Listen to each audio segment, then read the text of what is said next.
Now, coming to you live from atop the Lavender Town Radio Tower, it's the one, the only, PUCL Podcast.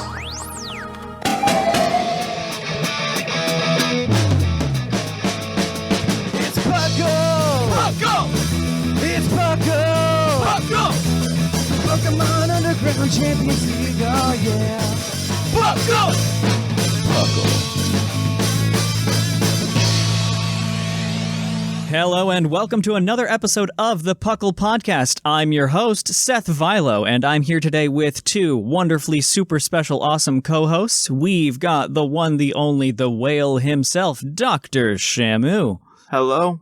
And continuing on the topic of sea creatures, we've also got the shark himself, the most ancient of predators. Hello, hello. And I, like I said, am Seth Vilo. All of our names start with S today. We just decided to go with the theme. I'm your host. No Thatch. His name starts with T. He's not allowed on this. But we are the PUCL Podcast. PUCL, of course, standing for the Pokemon Underground Champions League, a nonsensical name that was bestowed upon us back in 2007, and we talk everything Pokemon, from the video game to the trading card game and every little thing in between and beyond. So we've got a good one for you today. It is our competitive-themed episode this month, as it is always with the second Monday of each month, I think. I think that's typically how we do it. Does that sound like right? or more like second Saturday for us recording, but yeah, it's something like that. You know, just early mid-month. You know, not the first weekend, but yeah. You mean we're not doing this live in your car? What? There's no room in there anymore. There's no room. I have too many empty Soylent bottles in my car to have many people in there. But yeah, that's so that is our competitive episode, and it being an odd-numbered month, we're talking TCG later today, but we'll get to that when we get to the topic. So, what have you guys been up to, just in a general sense? Anything Pokemon or not Pokemon? What's going on in y'all's lives? Shamu, how about you? What you got? Not much Pokemon. Last thing I did Pokemon was like with the raids, the Paradox ones, the new ones, whatever, the Walking Wake and stuff. Got those dealt with. I need to do that before this weekend is up. Yep. Ugh. Yeah. It ends literally Sunday, like 6 o'clock. I think they're rerunning it though because of some bugs. I believe. We'll talk about that in the news for sure. But yeah, they will rerun it. They have mentioned that before they were bugs. So okay, that's good. They like to rerun a couple of those things, I think. Yeah. We've had a couple of those a few times. Yeah, especially with these just new Pokemon that were literally not in the code and just magically appeared out of nowhere. Yeah, no, we're gonna get them again. We had the moves. At least in the code. We just didn't have a... I don't think it was... No, they weren't in the code. Oh, no, it was... accidentally revealed at... they were... Arcanine. That was what it was. They accidentally revealed them. That's right, yeah. We knew of some kind of placeholder in the code for Virizion and Suicune. Yeah. Things. There was something in there that the data miners found, but we didn't know what they were. Yeah, and I was thinking of the moves too, because we got the Psyblade and the Hydro Steam leaked essentially. Yeah. I was like, oh, that's what I was thinking of. It wasn't actually in the code. It was on their sheet or program or whatever they had. Yeah, the move select or whatever it is. Yeah. Yeah. But I really haven't been doing much. I think the most recent thing other than that was just started picking up some magic cards again and just getting some cheap stuff. Oh no. Yeah. Oh no. Yeah. Linian finally got you. Oh no. Oh no, all will be one. It's one of those things that I've already been into it. I just kind of got back into it. Ah, okay. So I just bought some more stuff. I was like, okay, bought a couple, spent some money on cheap bling. Yeah. I'm just waiting for the moment when I commit to playing with y'all on Discord or something, because that's the only thing probably keeping me from doing more. I still follow it. I still read the previews. I still I like the lore and everything, and I'm just I just can't spend the money if I'm not going to play the cards. So yeah, I just need people to play with.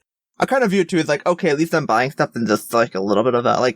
Don't like saying it's a financial thing, but at the same time, it's some of these cards will hold some value. So I'm kind of okay, you know what? At least I'm gonna get my money for it or whatever. It's I'm not spending $50 on like 10 cards. I might buy like one expensive card. Because at least for Commander, which what I'm mainly doing with, is just once you have it, you have it.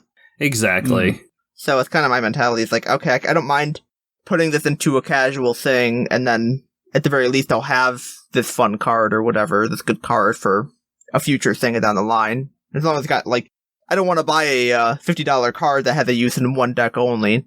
Oh yeah. Yeah. Oh yeah. Try to get something that's at least good and all the stuff. And it also helped that I had cards I guess I bought years ago I didn't realize went up in like value by a lot. So it's like, oh, I had these good cards already. Yeah. Like, nice. Good old Smothering Tides I didn't know I had. Very nice. I was like, wait, that's a good one. That went up in value. Yes, it did. I think if I remember buying it was like $10, and it's like, now it's more, but again, wow. It's nice finding those little treasures that you have that are worth money. Yeah, that's always a cool feeling. Great henge that I don't have anymore, but I did have. Oh yeah. Does Magic have rotation things? Yeah. Standard does, but Commander is just Highlander. Commander, the one that I would mainly be interested in, most people are, is Highlander, essentially. Yeah. What does it translate that for me? Only one of any card, other than like base. Gym Leader Challenge, basically. Gym Leader Challenge. Yeah, Gym Leader Challenge. That's your conversion. It's very similar, except you can actually play your... Like, there's like one card, potentially two, depending on the mechanics of the card. The combined card game mechanics is, if you remember with the Deckmaster stuff from Yu-Gi-Oh! In the anime, where they had one card they set aside that they could play at like any time, it's kind of like that for Commander, where you have one card which your deck is based around with like color identity. So like, if you have a 3-color Commander, whatever 3 colors those are, you can have those 3 colors in your deck. Oh, okay. I'm starting to make sense. It's like it's a build around type thing. You either use it for the colors or you use it for like that's what your deck is based around of like the strategy and stuff. Is that one card like a big one physically? Yeah, they have made giant versions of those cards. Yes, and the actual product that they sell for it. Yeah. Okay. It'd be like if they actually ever made Gym Leader Challenge in actual format, they like, oh, you have your Venusaur, like a really good Venusaur card as like your cover art or whatnot, and they print a giant one, and then your whole deck is just grass energy. You just grab the promo V Union and put it out. Built around Venusaur, trying to get Venusaur out or something, you know? Yeah. Yeah. God, I wish that was a feature in the card game where if you did V-Unions for as short-lived as those were, you could just get the promo and put it on the table instead of those 4 stupid cards. Oh, yes. Yeah. I think you could definitely probably do it in casual, but like an official play, they don't let you do it, which is really irritating. Well, I mean, you could blame the one guy who decided to build a deck of giant promos. Yeah. How about you, Shark? What have you been up to? I've been doing just a bunch of just Pokemon tournament type things, mainly UUTC here on the Discord. We just finished round 5. I did get in 3 and 2, so I'm in bracket. Woohoo! Nice. Yeah, that one's going to be pretty competitive, though. I'm looking at everyone who's made it in. I'm like, ooh, dang, there's going to be some fun competition there. And then other than that is Draft League stuff. I've been just playing some Draft League on other servers, so...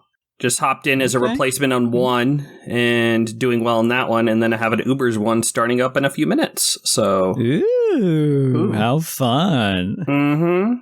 You can test Moody while like they're doing over there. They're not allowing you Moody in the Draft League for obvious reasons. Like, yes, it's Ubers, but not like that Ubers. So yeah, it's more like I can't use like. I think Miraidon is like the borderline legend that they actually banned right now in Draft League. Like at least in this one, it's like it's a national dex. I'm trying to think what else. They allow you to use like Yveltal and Xerneas with Geomancy, Primal Kyogre, Koraidon as like the upper echelon of Ubers. So no Sword Doggos, no Mega Ray, no regular Kyogre. Interesting. Yeah. Okay. And Miraidon, there was a little tour that, found out, that thing's busted. Yeah. Yeah, the winner of the tournament had that in Basque Legion, with last respects. Ew. Yeah. Ew. Yeah, one of the most busted special breakers in the game, and also one of the busted physical breakers in the game. Uh-huh. Ugh. Yeah, no, wonder why they won. I low-key hope that Basque Legion just doesn't get it when it happens, despite what the code said. I love it. It's so good. It's like, it just... Last Respects will definitely be a band move one day. It's just a matter of when that day will be. Yeah. Unless for some reason they let Basculin keep it. And right? That would be goofy. Yeah. Oh, well. God, Basculin having that? Oh. Yeah, it gets adaptability, and you can Terra it. Oh, yeah. And it has faster speed than Basculegion at 92. Yep. So, yeah. And anything getting Last Respects is just... Last Respects alone is just... Oh. It's a spooky move, that's for sure. Yeah, no, I had a team or draft league that I did okay in, just because I didn't have a good defensive core to my team, but I was in every single match because I had Reggie Alecki with Terra Ice and Basculegion. So, like... Yeah, like it is just two of the super fast break everything type Pokemon. Yeah, no, I was in every match. That. The problem is that I would win like 2-0, 1-0, but then I would lose like 4-0. So like so unless I won more than I did, my differential pulled down. I never got a good sweep with. You can't sweep with Basculegion unless you go like super hard banded liquidation, not Last Respects. You gotta be swept before you can sweep with it, and that's always really risky. Exactly. Ugh, goodness gracious. Well, I haven't been up to too terribly much. I've just honestly been not really much in the Pokemon world, if I'm being completely honest. I've been doing a lot of house things, getting the yard ready for plants once it actually is warm enough to put them in. That'll be exciting. I'm a huge plant nerd. I'm trying to grow a banana tree in Georgia. We'll see how well it goes. It could be worse. There could be worse places to try to grow a banana tree. I think Georgia would be a decent spot. Yeah, and I'm decently, decently warm in my area, so it's probably gonna be okay. I think I've gotten a couple tips too from some of the guys. We got into a big old plant discussion at one point in the last couple weeks, and all over the general thread. And I got a couple good suggestions from some folks there who know a little bit more than me. So thank you guys. And yeah. No, palms. Like I've had a palm that when we bought the house, it was there, and it did really well for a while. And I know there's some palms around us here, but it's just that. We just had that really cold winter about 2 years ago that I just like literally killed it off, but it didn't do it just got too cold for it. But otherwise, it does fine here. So I imagine it would do fine in Georgia. So yeah, probably just get as cold. Yeah, it doesn't get. I don't think it does. But yeah, I also got my mushrooms that I'm gonna be growing. That'll be fun. I got some of my carnivorous plants are waking up. A couple of them. I'm excited. I'm such a plant goofball. I'm gonna grow bamboo too because I'm insane. So that'd be fun. You got the room for it. I've got the room for it, and the one that I got is a clumper, so it's not going to take over everything. And I was really precautious and put down a barrier where I'm going to put it. So I think I'll be fine. But I'm excited. This will be a fun little plant experiment, and I'm just hyped. I'm a goofball. Yeah, you've seen my house, Jim. Yes, I have. Yeah. There's been a couple more fruit trees planted since then. So now I've got 6, and there will be a 7th once I get the area prepared. I want to put a fig out in the back too, because why not? 7 seems like a good number, and figs are crazy. But yeah, that's what I've been up to, honestly. That plus a couple house fixing things. Nothing really interesting for a Pokemon podcast. Yeah. Y'all want to hear how I replaced my ceiling fan? It's really nice. Adulting is fun. Adulting is fun. I love having a house that I have to constantly maintain. Woo! Slipping on the ice outside. Slipping on the yeah. Oh my god. Snowstorms lately. It's like yeah. Ugh. I'm ready for it to be warm. Cold sucks. I'm really tired of it. The bees can stay in hibernation. I don't care. They can stay away. Oh, my precious babies. My real life friends call me Dr. Bees. You're only your real life friends? I think everyone does. Everyone. A lot of people do. A lot of people do. If you haven't looked up that YouTube video, do it. Seth Vilo, Lord of the Bees. Lord of the Bees. I can change my nickname again this week. Yay! Oh my gosh. All right, well, I think that's a good place to stop with the general topic before we go way off the rails. So we're going to kick it on over to the news, the actual Pokemon news, the stuff that y'all come here for. So we will be right back.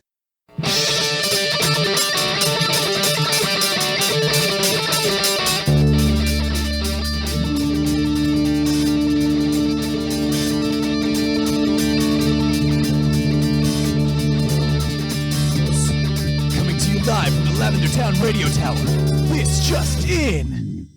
Welcome to the news. In the news, we've got a few things. So, whoever is first, go ahead and start us off with that one. All right. So in just general Pokemon news, James Turner, who was the art director for Sword and Shield and has designed a number of Pokemon in the past, has tweeted out that he was the one who designed Tatsugiri and all the different forms of it. So yeah, which is kind of cool. Like, yeah, he was the one who created Shadow Lugia way back for XD. It's done Vanillite line. And a lot of cool ones: G-Max, Pikachu, Sinistea, Obstagoon, and also did Professor Sada and Turo. Okay. Oh, so it's his fault. Yes. I see. We have a name to blame. Now we know. Yes, a name to blame for Giga Chad. Turo. Giga Chad. Yeah. Oh, this is gonna tie in a little bit to the topic later, but the Pokemon TCG literally did the Giga Chad meme with the professor's research of Turo. They did. Like, it was so good. I love that. There's no way they did that. They're so in touch. It's so good. Mm-hmm. Whoever runs Pokemon Twitter needs a raise immediately. Mm-hmm. They're doing so well. Yep. So I guess that's the general news. That's really just the general news. Yep. Yeah, there's a little bit more focused news, which I can take from there. We've got some in the Scarlet and Violet news. The next 7-star raid was announced, and it's going to be flying-typed Decidueye. It will run back-to-back on the weekends of March 17 through 19 and March 24 through 26. So, go ahead and grab your Decidueyes there. So that'll be fun. Yeah, definitely come on the Discord and join us. We'll definitely be ready to help out. People will be raiding. Oh yeah. Yeah. Now, do those come with the potential to have their hidden abilities, or is it locked in? Oh yeah, they're hidden abilities. They're usually always hidden abilities when you catch them. 6 IVs all the way, and they get to have the unrivaled mark. Very cool. I may grab one just for that specifically because that's cool. Yeah. Get your King Gambit readies. King Gambit. Oh, why the King Gambit? It resists all 3 stabs that it gets initially. There's a chance it runs low kick or like low sweep or something like that, but like we'll have to see. Odds are you might be fine just getting, like, if you have nothing else, get a King Gambit ready. It's like at least resist most of everything. Yeah. I have to see what gimmick it has, because that's what they always have, like a gimmick of some kind, and depending on what it is, like Miraidon might even be fine, and even Iron Hands might be okay. But Iron Hands Redemption. It's just the issue of like, is it gonna get like 2 Swords Dance Brave Bird one-shot type thing? Is that what it's gonna do? Who knows? It's until you know the gimmick, you can only prep so much. At least exactly, because it gets Swords Dance, it gets Nasty Plot and Bulk Up, and given what we've seen in the past, where like, you know, Pikachu sets up Rain Dance and Surf, or Cinderace bulk up and, you know, attacking move first turns. Like, you gotta like be able to live the first hit or whatnot, or get yourself in a good healing position before they'll get like an instant priority move, essentially. Like on turn 0. Yeah. Oh yeah, Charizard just literally just first turn, click overheat, and then it resets its stats. So it's back to neutral. It's like, oh god. That's so funny. I love that. So one other update too on the Scarlet Violet just general raid news for folks who caught eggs instead of Walking Wake or Iron Leaves because they entered the raid without updating your game. There is an update planned for late April to fix that, and they're going to rerun the event around that time too. So if you miss it this weekend for whatever reason, you'll have another chance later down the line to grab your Walking Wake Caves. So that's good. I'm curious if that's going to let everyone else catch a second copy who already I don't caught think it. so. I wouldn't think so, but it depends on how they update the code and stuff and how they do it. Yeah, because I don't think it's done that for any reruns now, has it? No, but the issue is that they didn't catch a Walking Wake or Iron Leaves. Oh, they caught okay. So I'm wondering how they're going to make that work. Yeah, and to be fair, this is the first time that they've had a special event like this with a 5-star raid. With a 7-star raid, it's so much easier to lock you out of getting the second one. Yeah. So, you couldn't have gotten, you can't get 2 flying Decidueyes for back-to-back weekends. But is it the same type of thing that keeps you from getting Walking Wake or Iron Leaves or not? There might be a different code little indicator. We'll find out. Yeah. We'll find out too. I'm just curious how they're gonna do it. If it's gonna be smooth or not smooth. It'd be cute if they flip flop it too. That'd be fun. I don't think they they're gonna do that. That would be funny though. Yeah, it would be. Get Walking Wake. We'll figure out when the time too. They probably wouldn't though, just because it's the future paradox, past paradox. Yeah. Maybe in the after DLC they'll start flipping around the exclusives. Yeah. But we'll see. Mm-hmm. Yep. April's a couple episodes away, so we've got some time. Mm-hmm. But in Unite news, right after apparently recording last week's episode, they got Lapras confirmed to be another unit.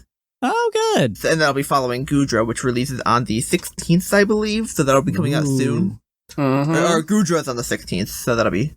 Then also Datamines found evidence of a Mossy Eevee from a Hollowware name in the files, so... leave me on. And just to save a little, not going to spoil anything, but there were some other Eevee things in leaks, so you'll see something probably. Yeah, that'll be exciting. I need to play this game more. Yeah, Sablei's fun. It's just hard to play. Yeah, I've been fiddling with it because I wanted to try to learn it. We need to get online. I don't have anything going on today. I've returned my parents' animals. Hey, I can probably do that. I'm down today. So, yeah, we'll figure it out. Yeah. If y'all see us playing a whole bunch of goofy games on Saturday randomly, that's what it is. Yeah. We came up with it right here, right now. And now we're gonna go do that. Oh goodness! How about Go News, Shark? That's your realm. All right. Well, there's still ongoing. We have the Festival of Colors event that's still going on. It'll go through Tuesday. Rowlett Spotlight Hour is Tuesday. Ooh. I need to get that. This week, so from 6 p.m. local time, you can get yourself some extra Rowlett. And then Community Day this upcoming Saturday will be Slowpoke, with Triple Experience being the featured little bonus with all the typical stuff. But yeah, you get yourself your regular Slowpoke and your Galarian Slowpokes. So have fun with that. And also just noting that Elite Raids, because that seems to be the big focal point this season, of heroes or whatnot. This weekend is the Regidrago one. And thank you, New Zealand, for being our beta testers. There were some issues there, so just in case, if you have your own personal issues, just know that's just happening. But yeah, they apparently couldn't join the Elite Raids, and they fixed it. They said, "Hey, we're gonna rerun it again tomorrow tomorrow at the first time they run the Elite Raids on Sunday." So at least they get a quick fix. But yeah, it just sucks. Yeah, that it happens. But yeah.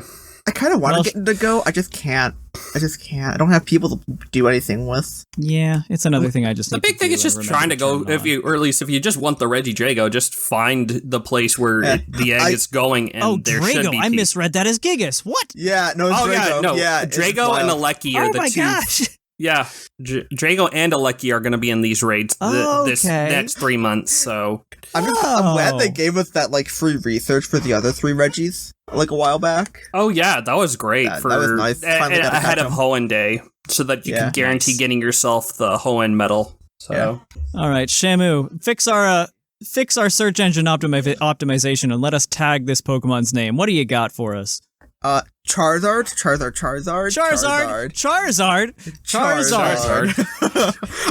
So they confirmed a Dark Chara Charizard in Japan's July set. So it'll be not our next set, but the set after that probably. Now, what is the name of this set in Japan? Ruler of the Black Flame. Wow, that seems really relevant to a Dark-type Charizard. Yeah, like Darkness Ablaze and then Burning Shadows. And then it was Earth Flash Fire for XY, but we don't care about that. Is that just a thing where like the fourth-ish set is just Charizard? Charizard? Yeah, probably. Because that's what the Darkness Ablaze one had. Darkness Ablaze was the third. Burning Shadows was the third. Burning Shadows. Something with darkness on fire is just... I'm just ready to get myself Red Ice Black Dragon. That's all I'm thinking here. Yeah. Well, I hope it's shiny on the card. That would be so fun. That would be neat. What's really nice, though, is that we're actually getting other type Terras. Because the three Terras we've had shown, one of them we'll be covering a little later, but like, the Gyarados, the Arcanine, and the Dedenne, they're all the same type as that Pokemon. Yeah. They weren't a different type. So it's nice that we're, like, getting a different type Terra. Because that was one thing, personally, I was excited for, was, like, a Delta Species-esque redo, you know? Kind of, because that Delta Species were so cool to see, like, random types and stuff, and just... Oh, yeah. Whatever. I'm real curious if it'll still use fire energy, That's if the thing. Be a hybrid. Because I thought about that, too, is, like, so they either have to make the Charizard use fire... Or an ability that turns the energy to a different type, which Charizard has done in the past.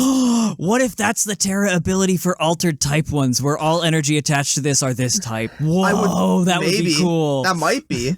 Because they would either have to do something like that, give it an ability to change the energy type, or they would have to make the Charmeleon and the Charmander essentially typeless energy requirement, which they could do. They could just make it colorless, double colorless, you know, because it has to evolve. Yeah. Mm-hmm. Unless they do a weird thing. There's so many things they could do with this, but I don't know. They kind of did that with the Samurott, Duat, and Oshawott line in those games. They made them, not in those games, in the last set with the Hisuian. Yep, the Astral Radiance. Yeah. Yeah, they made the Duat and Oshawott have colorless attacks, and the Samurott had dark, so that was kind of cute. That might be what they do definitely too. could do that. That might be what they do default, but we'll see for sure. It'll be fun. Yeah. And so they definitely had a Charizard and stuff in the past where it changed the energy type, if I'm remembering right. Yeah. So it's just like, it could be a thing. Either that or it's still fire energy on a dark Pokemon. Yeah. That'd be cool. And then also in June, they're also getting the 151 Classic special set, which is going to have like the Kadabra. It's going to have Charizard in it too. That's so... I want that so badly. You're thinking of something... I think you're thinking of... oh, am I?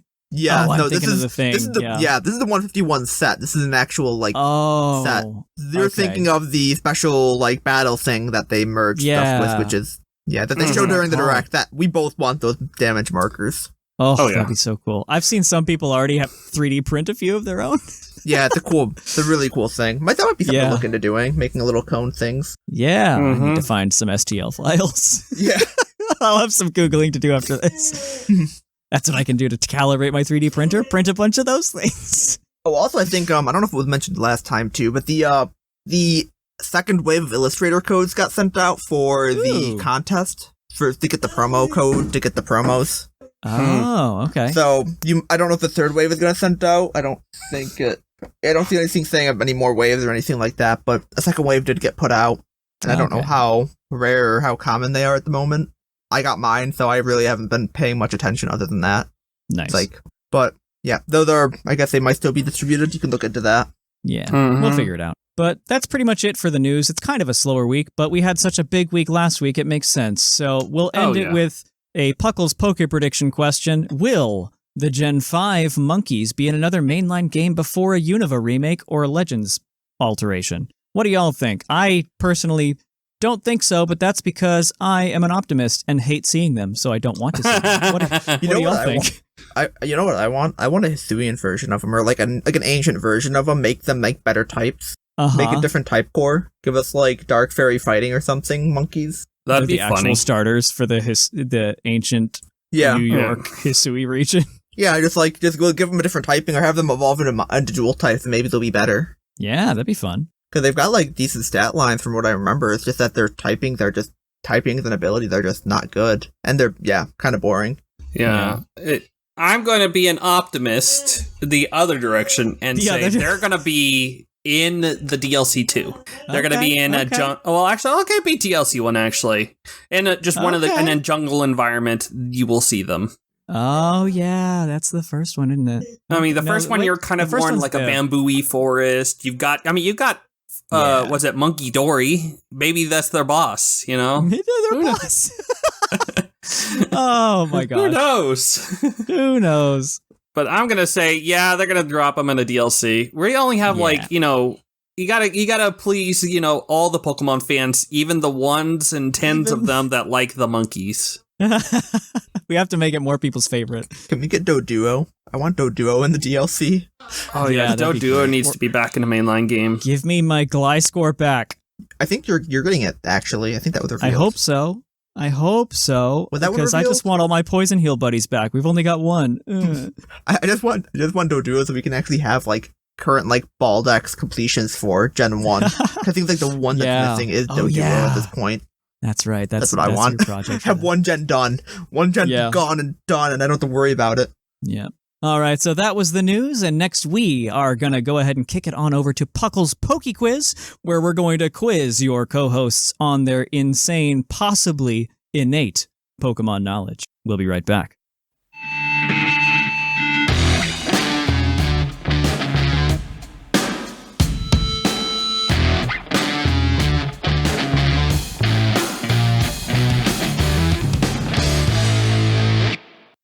Oh hi, and welcome to the Poke Quiz, the part of the show where we quiz our co-hosts on their insane Pokemon knowledge. I'm Mark from the Dunsparce gang, here to explain the rules. Our fabulous co-hosts will work as a team to answer 5 Pokemon-themed trivia questions that fans have submitted on the Discord server. Each question is worth 1 point, with Pokedex and multiple answer questions worth more, for a total of 7 points. The host can use a free hint at any time. If they get all the answers correct and do not use the hint, they can cash it in for an 8th point. And welcome to PUCL's Poke Quiz. Thank you for that introduction. Let's jump right into it. So, you guys ready? Yep. No, but okay. No. And I said this off air, but I'm going to say it on air too. I'm so sorry, guys. Some of these are wild, but thanks, guys. Jumping right into it. Let's start off easy. Let's start off, just a little easier. So, this question is from Sleeve. What is the tallest Ice-type Pokemon? Tallest Ice-type. Bonus points if you know how tall it is. Oh, Not really bonus points. I don't have that kind of control. I've got Mamoswine is 8 to 10 feet, somewhere in that range. I'm just wondering if they count, if it's the Rayquaza thing where length is height. Yeah. Or whatever. They can. I'm going Kali Ice could be taller. Kali Ice could be, because that thing is actually big. Yeah, I think it feels bigger than Mamoswine. Because Mamoswine seems really big and honestly probably the tall one, but I'm just thinking of Qianpao. Oh, because it's actually long, that counts as its height when it stands on its hind legs, that type of stuff. Yeah. It's Qianpao is a long boy. Yeah. Let's think other ice types that I was exist. so surprised when that thing followed me for the first time. What are ice types? It's not those, not those. What ice types are good? The answer may surprise you. The answer. Usually smaller, faster boys like Weavile and Iron Bundle. Iron Bundle's the tallest now. When its head extends, it could go up this side. There you go. Yeah. Alolan Executor. But robot. I can't even think of ice types right now. Because what? So Titan's big, but I don't think it's I think Mammo's technically I feel bigger. like Mammo's bigger than Titan. And I feel like Kali Ice / Glastrier are taller. I really think it's going to be that, because I don't think it's Reggie Ice. I'm okay with... No, Reggie Ice is not. I'm literally just going to go off of that. I don't think Qianpao's that, I don't think it's that long or tall. No, probably I feel not. like it's not. I don't know. I'm just I'm okay with Ice Rider. Yeah, let's go Kali Ice Rider. Honestly, that's the only thing that's really coming. I've scoured my head of every ice type I can think of. Except for Ice Terra Steelix, but that's doesn't count. Or something like that. Okay. So if I'm hearing y'all correctly, Calyrex Ice Rider. Lock in? Yep. That answer is incorrect. I apologize. That's fine. The answer may surprise you. Click to find... No, the answer is, in fact, Titan. Oh, what's a Titan? Really? Yeah. How tall do y'all think Mamoswine is? I think it's like 8 to 10. That's probably 8'2". How tall do y'all think Titan is? Is it like 11 foot, like 7? Keep going. Oh, is it like 14.2? 14.9. 14 foot 9 inches. This thing is a behemoth. I knew it was big. I didn't think it was that big. Yeah. It's giant. Oh, Ice Rider is 7'10", so nope. And yeah, not That's bad. half like, the size of You were in the more Titan. Mamoswine range. Yeah. Yeah, no. So Titan was bigger than I thought. Dang it. Yeah, it's huge. I want to see GM Power real quick. Where's GM Power? The second place is Qrem White at... Kira. I would have preferred... I just skipped Gen 5 in my train. I was like, Gen 5 doesn't have ice types. Literally skipped it in my... Oh, GM Power's 6'3". I knew it would be a little 6 bit, feet but long? it's the length. Yeah. I didn't think it stood tall. Yeah. Qrem White is 3.6 meters, which converts to 11 foot 8 inches. So there's some big icy boys. Okay. Yep. All right. Moving on to question number 2. Let's see which one I like better. That's right. It was going to be this one. So this one is from Tiny Mo. In the Diamond and Pearl manga, you're welcome. When Lucian is reading through Team Galactic's research notes, he says they are all legendary Pokemon. However, one of the Pokemon he lists is neither legendary nor mythical. What Pokemon is this? A Pokemon that Lucian mentions in reading some notes, they considered that. I'm going to go with Rotom. Rotom's the only thing that makes sense. What would be a legendary mythical Pokemon that actually isn't in Diamond Pearl? Well, it's also Team Galactic's notes. So I'm trying to think, like, what would they be talking about? Well, Rotom does seem likely because of Charon. Yeah, because you have that and you have Platinum lore, where literally you can change the forms in the Team Galactic star base in Eterna City. You know what? I'm okay with Rotom, honestly. It makes sense with Team Galactic and Charon. Yeah. Watch it be like Baniri, but we'll say Rotom. Rotom makes sense because it would be like with Charon researching it too and stuff like that, and that being a thing. That just fits the most. I mean, I could argue Lucario, but like, I'm just good with good with Rotom. I have. Watch it be the legendary Pokemon Arcanine. No, but I think locking in Rotom's probably the most realistic answer. All right, I heard the words lock in and Rotom in the same sentence. That is correct. Rotom is the Pokemon that he was looking at. So, very good, very good. All right, so that's 1 point for 1 for 2. Not bad. I forget how the point conversion works. We'll figure it out later. So we get it right or wrong at the point, so it's 2 for 2. Yeah. So, question number 3 is the Pokedex question. So, entry number 1 is from Once and Future Gamer. Its Pokemon X entry reads, it attaches itself to a tree branch using the top of its head. Strong winds can sometimes make it fall. Who's that Pokemon? Pineco? I don't know. It sounds like Pineco, but I don't know if Pineco's even having an entry in X and Y. Is it an A? Or Burmy, or like... Oh, I know Burmy. I know Burmy should.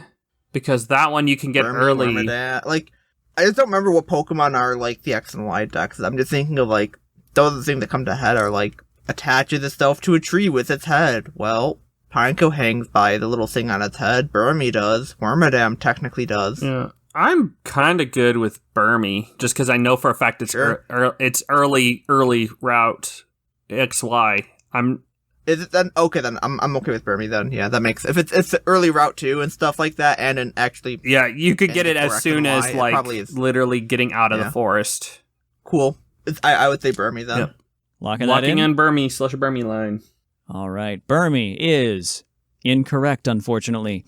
Here is entry number 2 from its Pokemon Emerald entry. It reads, it hangs off branches and absorbs nutrients.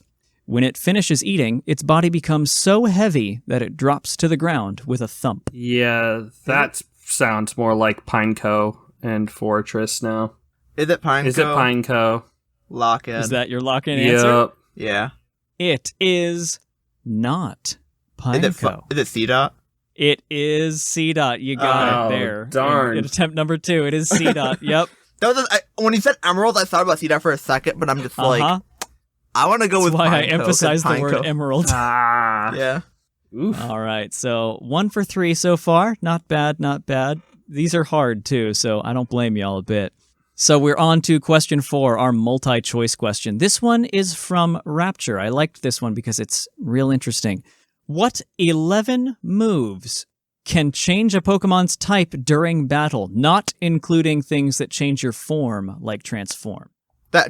Change a Pokemon's type during battle is the exact wording. Soak, Trick or Treat, Forest's Curse are 3. That's the Water, Ghost, or Grass. I can't remember which one's which. But those are 3. There is Reflect type, which changes yours. Camouflage does that. I believe... which one of the conversions does? Both conversions do, actually. Do they? I thought one of them increased the attack. No, conversion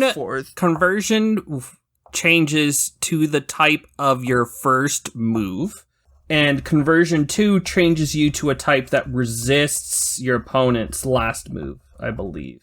Oh, I'm thinking of Sharpen. That's what it was. Yeah.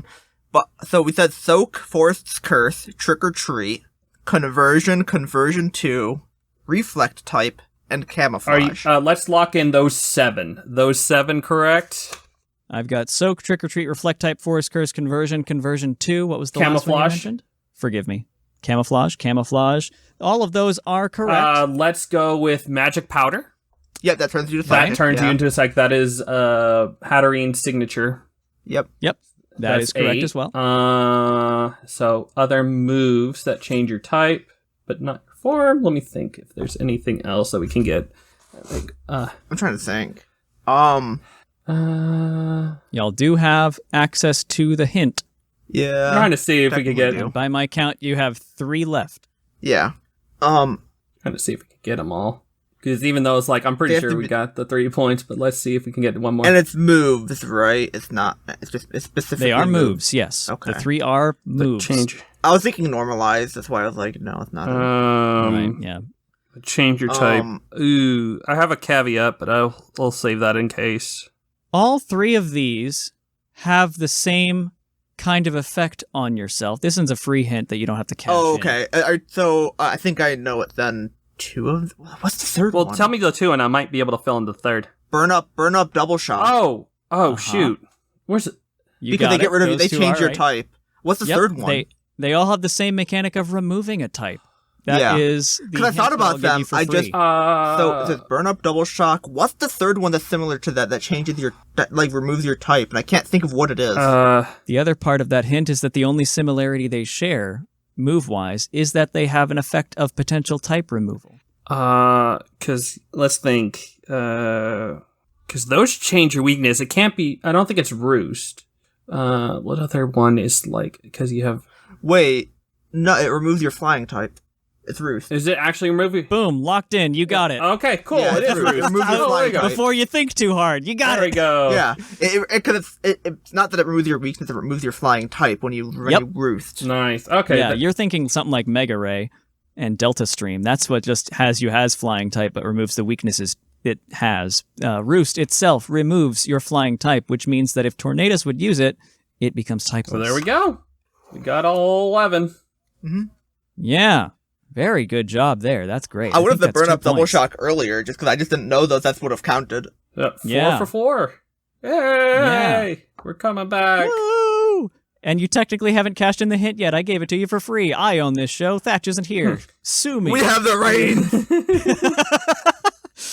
No one can. All right, we are on to the final one, which as always is the base stat question. So our theme this month is the TCG competitive, so I figure we'll go ahead and go with this question from Liger.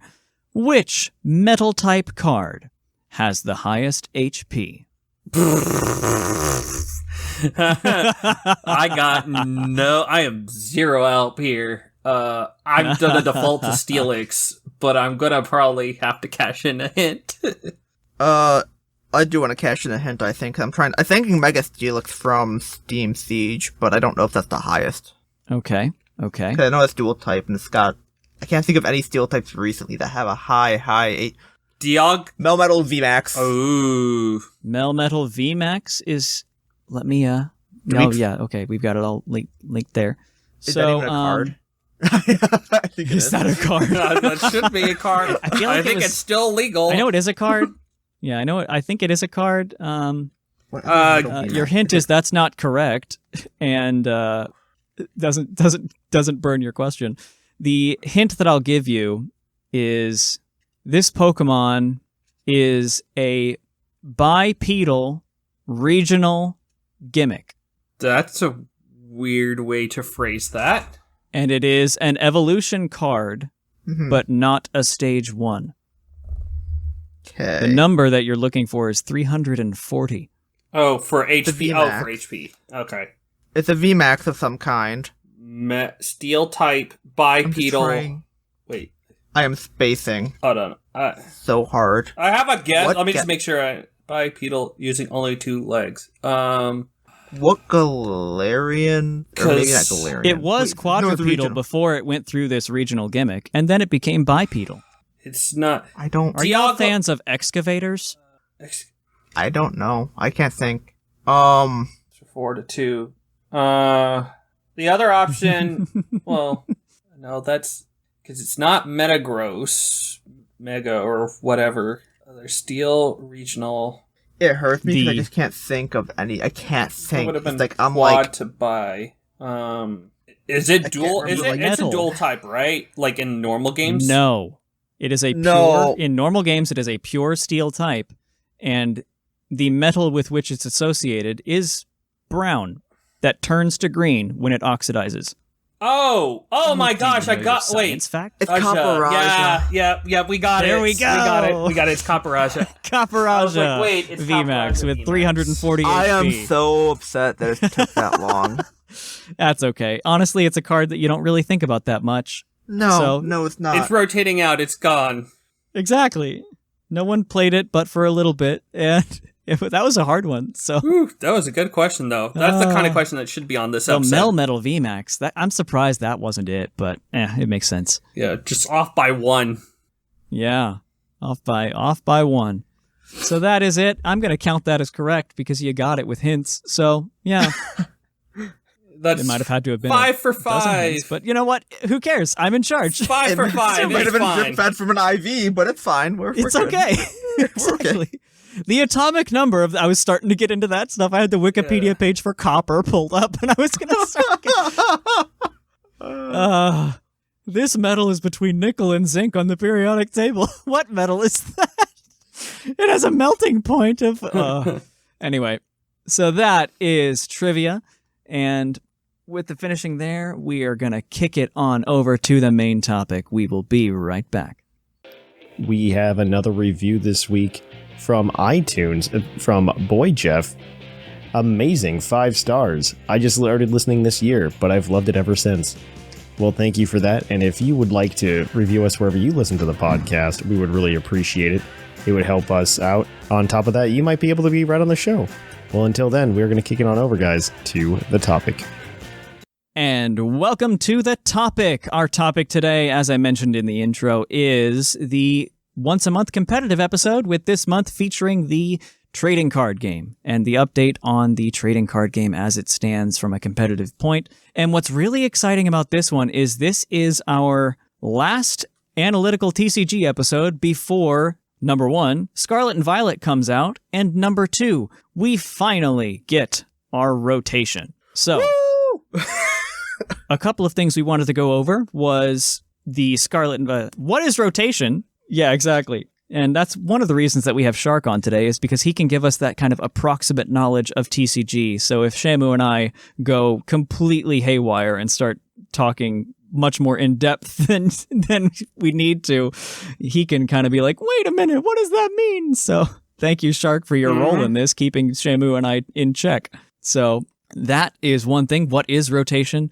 What kind of cards are coming from the Scarlet and Violet set? And maybe even a couple of things coming further down the line from sets that we know about so far. So, what is rotation? That is, and feel free to jump in at any point, you guys, if you have a question or if you have an additional thought. So that is typically something that happens every year after the World's Championship. It didn't happen this last year for whatever reason. So we've been playing with the same pool of potentially legal cards for the standard format since, 2021? Was the last time there was a rotation? the last 7 decades. No, I don't know. It feels like that, my gosh. Because, the rotation happened in like September of 2021. That's what finally moved us to Sword and Shield on only.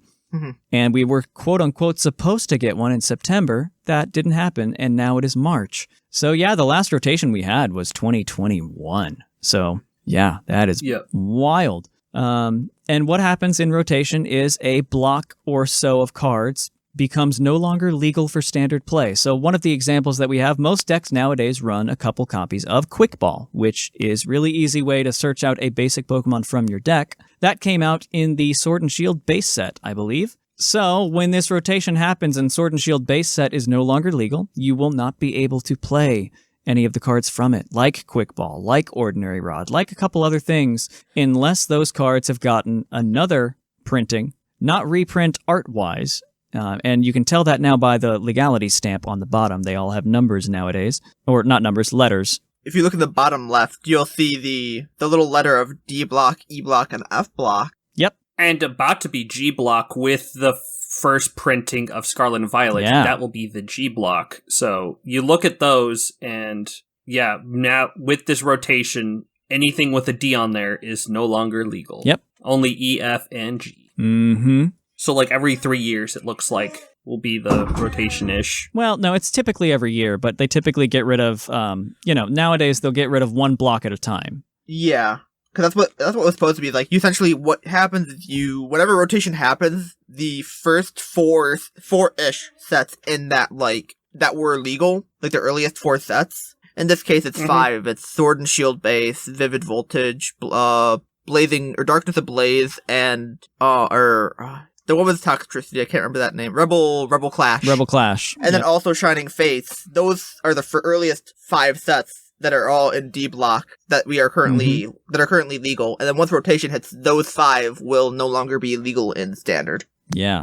And usually that's what happens. Every rotation, it's like the earliest 4 to 5 sets get rotated out. Yep. So we lose a lot of... They made it easier to determine with that marker of D, E, F, G. I love that. Because before it was just you just have to look at the symbol and just hope you know what the symbol means. Now it's it has a D on it. You can't play that right now. Yep, unless it's been reprinted later down the line. Like, for example, Boss's Orders is going to stick with us for a long time because that has been reprinted with a new legality letter on it. It has an E, an F, and it will have a G because that'll be reprinted in a future set. We already have confirmation on that. That looks like it'll be here with us to stay, so that's really good. But we lose a couple of noteworthy things, some that I just want to really quickly go through from a list that I found just with a quick Google search. I mentioned Quick Ball already, so it'll be a little bit harder to find some basic Pokemon. Marnie is one that we lose, so Hand Disruption is going to go down. You have to run Judge to have Hand Disruption now. Yeah. And we do have a reprint of that coming up. It'll be talked about a little bit later, too. But yeah. Some other things that are really popular nowadays, one big one is Scoop Up Net is finally rotating, so that's good. For the better. Honestly, yeah. It was getting to be a little bit too much. Lugia is taking a couple big hits because it loses several things. Things like powerful colorless energy. A lot of the special energies that we have now are going to be rotating. I think there's only a couple that stick. We keep the Single Strike and the Rapid Strike and Fusion Strike, but we lose all of the special energy that were tied to a specific type. Yep. So Speed Electric goes, we lose the Hiding Darkness, the Blazing Fire, the 3 that it mainly ran. You lose the Wash energy too for water decks. You lose Aurora too. We have a reprint of a Rainbow, but that's again later and not the same. Yeah. So yeah, there's a couple big ones that are leaving. The Shady Dealings Inteleon engine from base Sword and Shield are also leaving. So you don't have people wasting 20 minutes searching for 2 cards. You won't have 10-minute turns now. Yeah. Yeah. Search, draw. Yeah. But a whole bunch of things. Crobat V for consistency's leaving. Bird Keeper. Big Parasol, which is a big old thing. That's big mainly for... Well, it won't be as bad because the Yveltal won't be super crazy now that we're losing the special energy. Yeah. But it does hurt. You lose protection from effects of attacks. Mm-hmm. Like Sableye. You don't have protection from Sableye at that point. Yeah, the Giratina Star Requiem attack is now a risk. I would say you're more prone to being Amazing Rare Yveltal that just has the effect that it just knocks you out. But that rotates too, so ha ha ha ha. That's Shining Faith, right? All the Amazing Rare things do. Yeah, all the amazings are gone. That's actually kind of unfortunate. Yeah. It's good but bad. Lots of things. One of the Duraludons, the metal type one that takes less damage, rotates. Yes, that was Shining Faith, if I remember right. Training Court, Evolution Incense, Hyper Potion. Yeah. Ordinary Rod, Oranguru that lets you Primate Wisdom and switch the top cards of your deck. There are a lot of big, really popular key engine pieces leaving with this rotation, but they're kind of being replaced by either alternate engines or different-ish enough versions of the same cards. We lose Zigzagoon? We lose Zigzagoon, yeah, and that's just being replaced by a Halucha, much to my chagrin. Yeah. Better/worse. Better/worse replacement. Uh-huh. And like Quick Ball is being replaced in a sense by Nest Ball, which is coming back. If you have old copies of Nest Ball, you can use them. The good old Sun and Moon Nest Ball. The good old. Yeah. It's a good card. So we've talked a little bit about what is leaving. Any additional thoughts or things that I missed, Shamu or Shark? Weezing's going, which is good and bad for me specifically. Yep. You lose Galarian Weezing, which is, some people will love it, some people will hate it. And just Eternatus in general, so yeah. Dark kind of gets shafted a bit. Mm-hmm. We've got good stuff for it, and I guess I'll say, not to mention rotation, but to mention like the upcoming stuff. I talked to those people off recording and stuff. A lot of the types right now, or I guess a little bit in the future, are almost set up.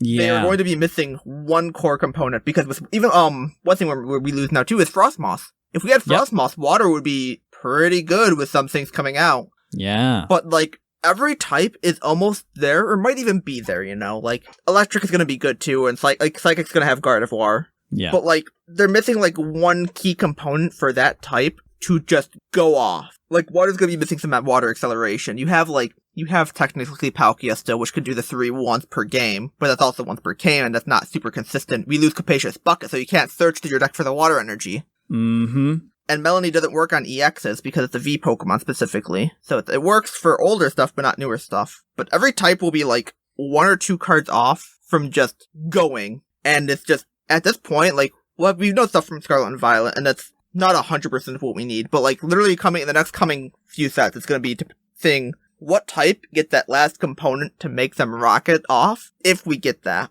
They might not even do that. Yeah. Mm-hmm. We'll all have our eyes on what these new cards coming out with each set are, especially because we don't know when or if rotation is going to happen back on its normal schedule this year. Mm-hmm. Like back after Worlds in around September, we might get another rotation that drops the E-block, or they may delay it again. That has yet to be seen. We can only talk about what we know right now, but who knows? That might be real interesting. Yeah. Something to watch for sure. Yeah. But yeah. So that is the rotation portion, and just kind of a quick recap of what it is. That will be happening at when Scarlet and Violet becomes legal for tournament play. It'll be legal the 1st, I think, or is it the 31st of March? The set comes out March 31st. Yes. And then it is legal for tournament play 2 weeks after that. The first legality point will be April 14th. From that point forward, it will be Scarlet Violet is legal for tournament play, and rotation takes effect. So Fort Wayne is still going to be normal. No change there, but because that one is March 31st through April 2nd. Yeah, that first weekend, you'll see a lot of product open that day, but yeah, no regional. It looks like, yeah, the first US set tournament would be Portland, Oregon. Yep. That one's at the beginning of May. So that'll be the first US one, like Shark said. So yeah, that's rotation in a nutshell. So what we're going to do now, I've been really hyped for this. Scarlet and Violet looks like a lot of fun, and I'm really excited to see where it goes. So we're going to do a little bit of a miniature set review of things coming up for Scarlet and Violet. But before that, I want to just go ahead and, I know the focus is TCG. I'll do a quick recap in here of just minor tiering action on the VG side that has happened. There is, and I'll just really quickly rocket through this, just so we have a little snippet of VG, because there's been some big things going on. First of all, since the last episode of the competitive side, Iron Hands was banned from UU following UU's first suspect test. So that was the results of those. And the PU group has started really testing some things there now that they're at that point in the tiering process. And Oricorio has been banned from Scarlet Violet PU by a unanimous council vote. Honestly, it's deserved because the thing has a better Terra Blast. Yeah. And Quiver Dance on it is good. And I believe Villon is a pretty popular Pokemon in that group. And I've seen a very funny interaction where it wakes up, like it switches in, Oriko switches in on Sleep Powder. Vivillon clicks Quiver Dance. Mm-hmm. And because of how sleep turns tend to work, and Dancer works, it wakes up right away.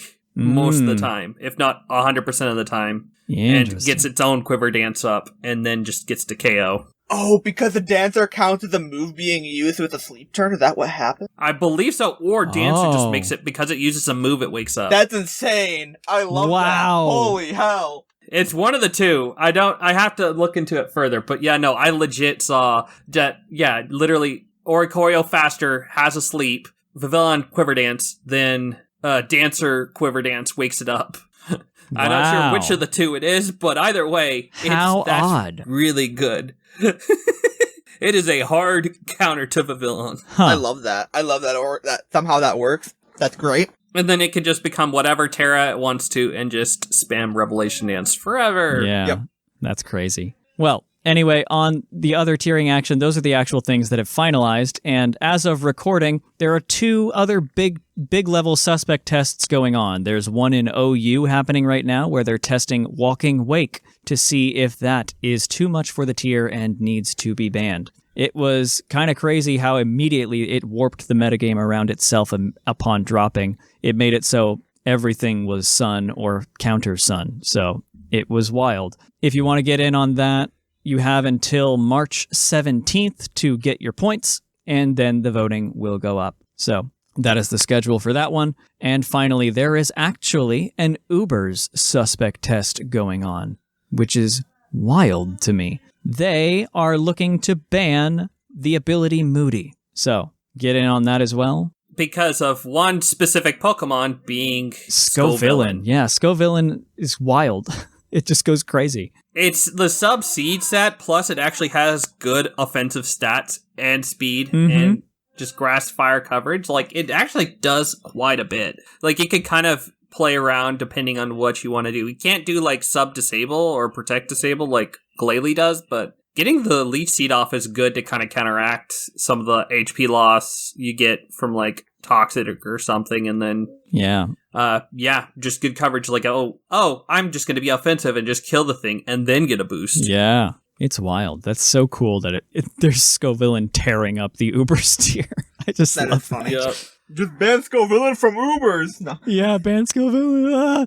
That suspect test is also going until Friday, March 17th. So if you want to get in on that, you have to get your points by then. So those are the VG actions, just as a real quick insert before we go into the set review, because this is the competitive focus. I'd be remiss if I didn't mention the other element, even just in passing. So that is that. We'll move on to the set review, though. So we can, I guess, we've collected a few of the relevant cards. Go ahead, Shamu. Because we have a little bit more info on the actual set build, or how the packs are built now. Because I don't know if that was talked about before. Yeah. So, people might know that there's 3 hollows per pack, and that's okay. We knew that, and then the reverse foil. So I'm making sure I have this correct. Yeah, because I know there's, even if you don't play, I know several people who listen to the show will just are more on the collecting side of things. And there's definitely a lot of pretty cards in the set, and this new set increases the price,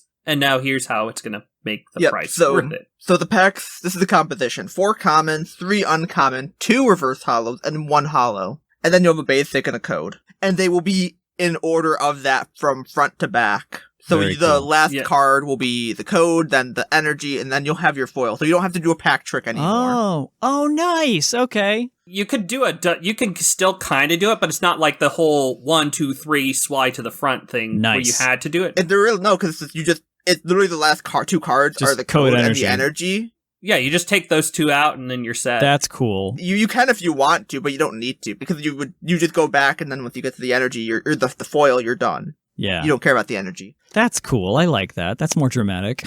I personally cared about, because I was worried how they're going to do the art rares. So what they have done is that art rare will take the spot of the second reverse foil. Oh. Oh. So it will still not, it won't be because they weren't really saying how the arts were going to work, because in Japan they don't, from what I remember, they are actually like the foil pull, they are essentially just a secret rare. Uh-huh. So they're going to work how they worked for us before, so the reverse, so you can technically get 2 pulls in a pack. Nice. Okay, that's cool. You can get an art rare in an EX. Cause that was the one thing, because that makes the pack opening much better, because you're getting more pulls, technically. Yeah. The raids might be decreased, I don't know for sure, but I think there's enough art rares where they can do it kind of at the same rate they did other sets for. Yeah, I mean, there's 4, let's see, 12, 18, 24, 30, there's at least 30 just straight up art rares. And that's the same amount we've had for trainer galleries. And that's not even considering full arts. Full arts don't count for trainer gallery, generally. Nice. So essentially it's going to be the same thing, but with more, you're going to get a foil per pack still. I may actually buy a box of this again. I may actually get back into that, because I've seen, between that knowledge and I've seen a couple things on Twitter of people getting a box and being able to open it like early or something.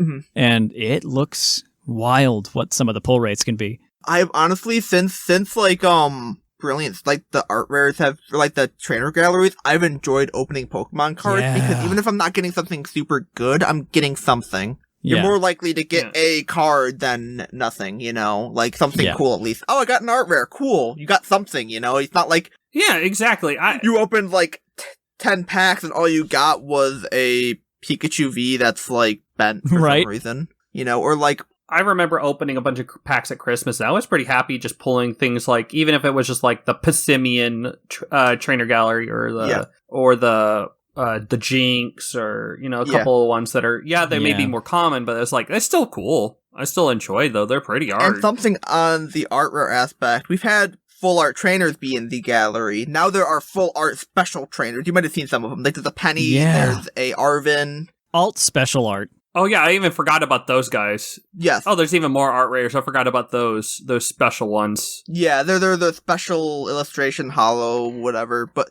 there are, like, there's full art, and then there's special full art. That replaces the stupid rainbows. Yes, we don't have rainbows anymore. Rainbows are gone. Thank Arceus. Yeah, they do have some full art cards that evoke the rainbow feel, but it's not at all. Yeah. The Terrestrial, we'll talk about that. They had the Terrestrial, which is pretty close to it. It's really, but it's still cool. It's got like a white background. Yeah, all the Terrestrials I'm so excited. Yeah. With the focal point being the Terra of the specific Pokemon, so. This is such an exciting set. This is like adult Pokemon cards. Yeah, but So let's dive into some of these cards reviews. So Shamu, what is good competitively, and then I'll tell you if it's also good in the arts. Yeah, perfect. We have our roles. Well, this first one does have an art rare. Armor Rouge, Stage 1, 130. The one thing you care about the Armor Rouge is the ability. Yep. As often as you like during your turn, you may move a fire energy attached to one of your benched Pokemon to your active. That's cool. It's nice. So it's the one thing that, That's the Quagsire, right? Isn't that the Quagsire that did that before? The Quagsire, I think it did something like that. The biggest issue is I don't know if it was a move around everywhere or if it was only to the active, but that's what this one is. So this only moves to your active, it does not move it back to the benched. Oh, yeah. But there are decks that are using this. I think I saw, we're not talking about the Pokemon on this one, but the I can't remember his name. Skeledirge, yeah. The one that's coming out later. Yeah. They were playing that with, like, this and then, like, the Rapidash from Silver Tempest. And so because the Skeledirge does, like, a 2 energy attack, so you just kind of do this, like, loop of, like, putting energy onto it, retreat, and then you can, like, Cheryl it. Yeah. That's cool, yeah. You can do some weird, like, loop with it. Yeah, we'll talk about the Skeledirge probably next episode, because it's not coming out in Scarlet Violet, it's coming out in whatever comes after. Don't know exactly what it is, because it's a weird, like, half set for, like, Japan that it comes out in. Yeah. Yeah, the triple threat is the main, I guess you're talking about Skeledirge EX, not just Skeledirge proper. Because there's technically, there is the starters. Yeah. I think either in this set or, like, you know, part of the... But they're garbage! The starter decks for the set, but they're not the EX ones, which have the... Yes. Which those, that'll be a different time, probably, getting into those guys, but they look cool. But again, kind of as going earlier too, like, every type is like one piece away. It's kind of what this is. It's like a piece that gets you somewhere, but you need one more thing to complete the machine, or like one more cog to the machine to make it work. And big almost there energy, yeah. Yeah. I mean, Armor Rouge does look like it could go with this other card that I see, this Arcanine or Terrestrial Arcanine EX type. Yeah. It could. It definitely could. You could definitely make it work with it. Because that looks like building a big fire deck out of that. Well, I'm just gonna go ahead and jump to that one. Where is that one on our sheet? It's not on the sheet. It's not on the sheet. Okay, cool.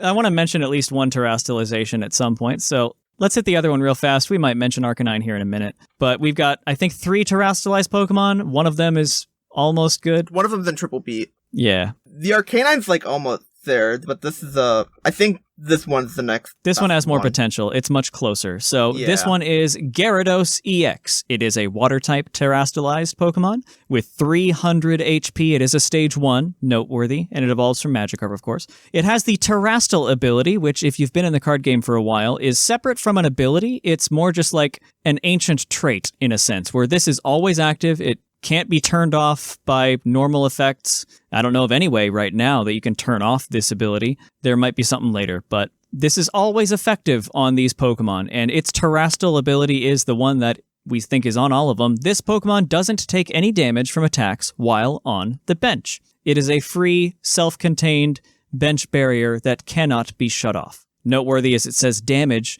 not damage counters, so something like Sableye could still ping this if it wanted to. This is like the Bidoof from Crown Zenith, where it just can't take damage on the bench. Exactly, but that is an ability. It is an ability too. It's just the same text of it, though, essentially. Yeah, exactly. So it's good because this thing doesn't look like it's going to attack anytime soon. It's got some. It looks like, just based on what I'm seeing, these other EX cards, this one has like 3 plus to get really its start. It's expensive attacks, and we'll go into that right here. That is, first attack is for 3 water energy. Waterfall does 100 damage. That is it. It is very vanilla, but very expensive for 100 damage. That's not what you care about, though. No. The next attack is the one that you're going to be using this Pokemon card for. It for water, colorless. That is 5 energy. Tyrannical Tail. It does 180 damage, and if your opponent's active Pokemon already has any damage counters on it, this attack does 180 more damage. That's 360 damage, not counting the damage counter that it already has on it. That should knock out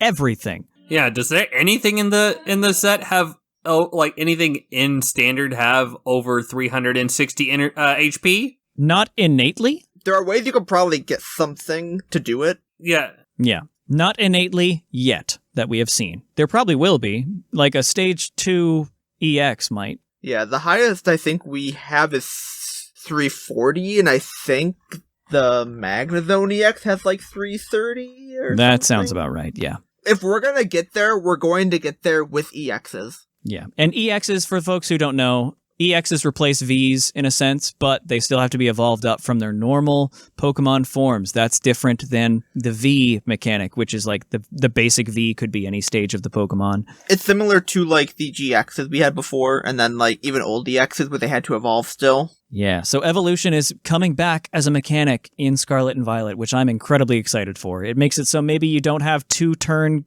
games, so... Yeah, you don't have these super powerful immediately play things. I mean, you still have a few just because there's legendaries and they gotta be in the game, but at least balances it out a little bit, so. Exactly. I'll let you take the Arcanine, I guess, Shamu, if you want, or whoever. I'll just say, I just threw it on here real quick just so we can at least talk about it, because it is the other terrestrialization with Scarlet and Violet. Stage 1 with 280 HP. It has the same terrestrial effect of Gyarados, where it doesn't take any damage from attacks while on the bench. For 2 fire, it has Raging Claws, 30 plus. It does 10 more for each damage counter on it, so you can cap out at 300 if you have 270 damage done. And then for 3 fire, you do 250 and then discard 2 energy from this Pokemon. It definitely could work, but it's just the fact of, like, you need something else to make it, like, work exactly. And the whole outrage attacks haven't been super great as of late. The combo that I see with the Bright Flame is comboing it with, once you get the Arcanine active, if you have Armarouge on the bench and you have the Magma Basin Stadium, which I think we keep, that only attaches to bench. So you attach to some fire Pokemon on your bench, use Armarouge to throw that fire up to the Arcanine in the active, and use your manual attach for another round of 250 damage. pretty easily. Yeah, so basically, as long as you're drawing a fire energy, you will with Magma Basin and Armarouge, you will always be able to push things out, push out that 250 attack since you counteract the 2 loss. So yeah, I see that. Yeah, it could be very powerful, very fun too. A lot of it comes down to just having like an outlet or the proper acceleration, because like if you had like an extra acceleration way or like an extra attach, you can do some stuff with that. Or a welder. You could then have that extra energy in your hand, or a welder. And that extra energy in your hand could go to something else, like the Rapidash, to get that extra 30 bump. Yeah, so that's the Arcanine. It has potential, but again, it feels like it's one thing off. So many things feel like they're one thing off from getting there. This next one's kind of a... This next one is anything but one thing off. In fact, it's almost got too many options. It is Gardevoir EX. It is a Psychic type with 310 HP. It's a Stage 2. It's got an ability. That is Psychic Embrace. As often as you like during your turn, you may attach a basic Psychic energy from your discard pile to one of your Psychic Pokemon. If you do, though, put 2 damage counters on that Pokemon. And you can't use this ability on a Pokemon that would be knocked out by those 2 damage counters, so that's kind of cool. That's basically that Magma Basin, but Psychic energy. Yes, and it's innate, and it's an often as you like. It's not once. Yeah, because a lot, like, Magma Basin is a hard one. Yeah. What else does it do? The attack has its psychic colors for the attack. Miracle Force is what it's currently translated to. 190 damage and heal any special conditions from this Pokemon. Not really noteworthy. The thing is, though, Gardevoir has a whole engine. There it is, yeah. In the pre-Evos, so you don't really care about the Ralts. Ralts doesn't really do too much. But there are 2 Kirlias. One of them, if you remember the old Frogadier, which had water duplicates or something like that? Water duplicates, yeah. This is Kirlia duplicates, I guess. This has Mirage Step, which does the exact same thing for 1 Psychic, I believe. So you just put any number of Kirlia. And that exact same thing, yep, look through your deck for like 3 Kirlia and just put them onto your bench. So they are there next time. That's an attack too, so you end your turn on it. But you have then all of a sudden like 3 or 4 Kirlia out that when it comes to your turn again, you just drop them into Gardevoir, Gallade, whatever. Yes. And you're off to the races. There's also a Kirlia that has Trade, known as Refinement. So you pitch a card, draw 2. Discard 1, draw 2, and it's great. And there's a Gardevoir with that too, just a regular one. There's a Gardevoir, there's a Gardevoir that has discard 1, draw 2. There's also one that says look at the top 2 cards if you have an energy attached. I think the Shining Arcana is the one, and that's the one that the decks were also using as an attacker because it has the... Like however many energies are on this? Psychic, I think it's Psychic move. It does like 30 plus or 50 plus 30 for each energy on it or something like that. Yeah, something crazy. And then there's even good Gallades that evolved from the Kirlia too. Like this is a whole self-contained archetype engine, and it's great. And this is like, again, back to the thing, missing one piece. If you have a Pokemon that has a high enough HP, or that can essentially take advantage of other things having HP to get energies onto them, to then just like take those energies and then use them into an attack. Because I forgot about Weirdeer. Oh! Weirdeer kind of is that thing, because Weirdeer has the ability of when it goes into the active, you can move as many energy as you like from your bench to this Pokemon. I forgot about Weirdeer. Oh no! Yeah, I'm looking at this archetype deck, or this deck example here. It looks like Weirdeer and Zacian would take good advantage of this too. Yeah. Yep. That was the other one I was going to mention. Zacian's also the Zacian V from, which one is it? Celebrations? Celebrations. Yep. Has the look at the top 3, attach any energy in your turn ends, his ability, and then it's like again like a psychic attack. You do does 30 more damage for every psychic energy on it. Yeah, nope, that seems good. The Zacian V that's psychic type is just search your deck for a psychic energy and put it on something. Okay.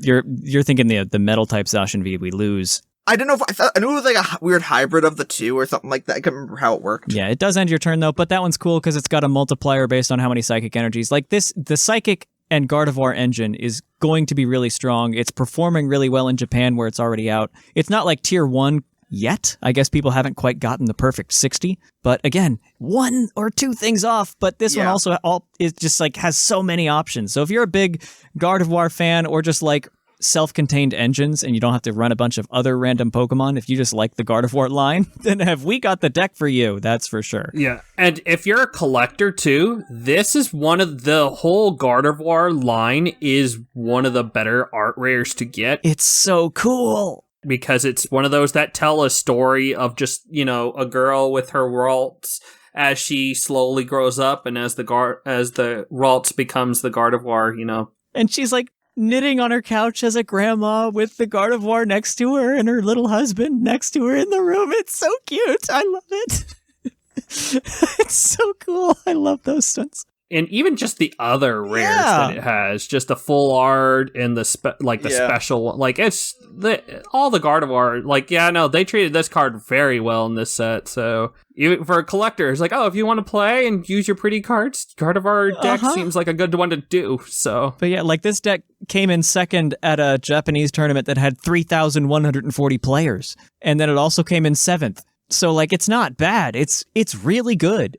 And at the very least, too, if there's another deck that just needs generic energy acceleration, this is gonna be an engine you probably see for a while. Because again, if you can throw it in colorless. If you have ways to move stuff, you can also Cheryl. Yeah. The stipulation has to be it's a psychic energy attached to a psychic Pokemon. That's the problem. If you can move them around though. Yeah, like Weirdeer. Yeah, like Weirdeer. Exactly. Heal the Gardevoirs on your bench and then attach more energy to them. Yeah. Because they don't have energy on them. Go nuts. Yeah, I think Cheryl will see a lot more play this format, because we have a lot more evolutions that are mattering. Because before it was you have a V and then to a V max, and you don't really care. You're just so fast. But these with the EXs being slower and everything being an evolution, essentially, you're probably going to see Cheryl a bit more and other things with evolution Pokemon. Yeah, exactly. I think, Seth, you might just want to take this next one. I think it's right for you. Oh, I thank you so much. You're welcome. I think you'd love this one. My favorite one, we've got Hawlucha. It's a fighting type Pokemon with 70 HP. It's a basic, of course. It's got the ability that replaces our little Zigzagoon guy. It is Flying Entry. When you play this Pokemon from your hand onto your bench during your turn, you may choose 2 of your opponent's benched Pokemon and put 1 damage counter on each of them. Noteworthy difference from Zigzagoon is that, number 1, it's 2 Pokemon you're putting damage counters on. Awesome. It's kind of like the old Giratina that could do it from the graveyard. But the big problem and why you don't immediately see this as, oh, that's how you fix Gyarados, is because it targets the benched Pokemon on your opponent's side. Can't target the active. So that's kind of a bummer. But it's still going to be played. It's still seeing play in a lot of even Lost Box type things. Even though you can't scoop up net it anymore, you can still use it. It's pretty cool for just fixing damage numbers. So that's that one. Take us to the dinosaur times, Shamu. What do we got? Okay. We've got Koraidon. It's the weaker one of the two. Basic fighting, 230 HP. Its ability is Dino Cry. Once during your turn, and you're only going to be able to do it once, you may attach up to 2 basic fighting energies from your discard pile to your basic fighting Pokemon in any way you like. If you use this ability, your turn ends. Yep, there's the problem. It just stinks that it ends your turn when you're attaching energy, because then you miss the attack that you're attaching the energy for. It's rough. Honestly, what would make this thing, if they gave it a tool that goes, hey, remove your turn ends. Right? Your turn doesn't end if yeah, oh. But then also, for 2 fighting and as colorless, you do Wild Impact, 220. This Pokemon can't attack during your next turn. Okay, so just like Zacian V, the old metal one. It's a little rough. It's 2 fighting from the discard. It's not hard to exactly get that. You can definitely do that. Yeah, we've got research staying forever. Yeah. It's just the turn end part makes it just not great. Because if that wasn't the case, fighting could be doing something, but right now fighting doesn't have a lot to really make work. Mm-hmm. Yeah, it looks like you just flip-flop the attacks on this, where it's 1 turn Dino Cry, 1 turn Wild Impact. So at least it's you're forced to do one or the other, one then the other. It is kind of like a 1-2 punch, yeah. Yeah. The only issue is in Pokemon you can't really do that. If you're doing a 1-2 punch, you just lose. Yeah. Because you do the 1 turn, the second turn, okay, I attack. And then after that, you just lose because you've lost all momentum, because you have no energy acceleration, because you are attacking. And it's weak to Psychic, and when Gardevoir is going to be as dominant as it is, yeah, no. In tandem with it, though, the other fighting we're getting is the Great Tusk EX, which, put it here too, just because it's the other fighting type that kind of works in tandem, not exactly, but...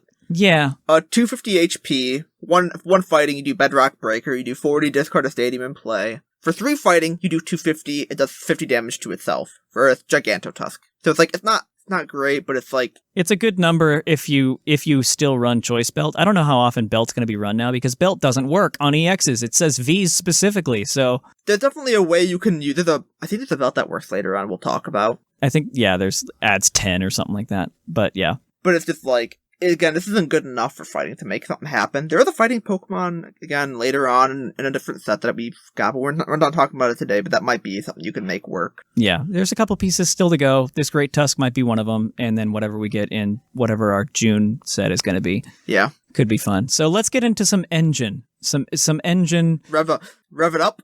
Oh my gosh, that's why it's an engine. Oh my gosh, we've got Revavroom, which is a metal type. It's got 140 HP. It's, of course, a stage 1 evolving from Varoom.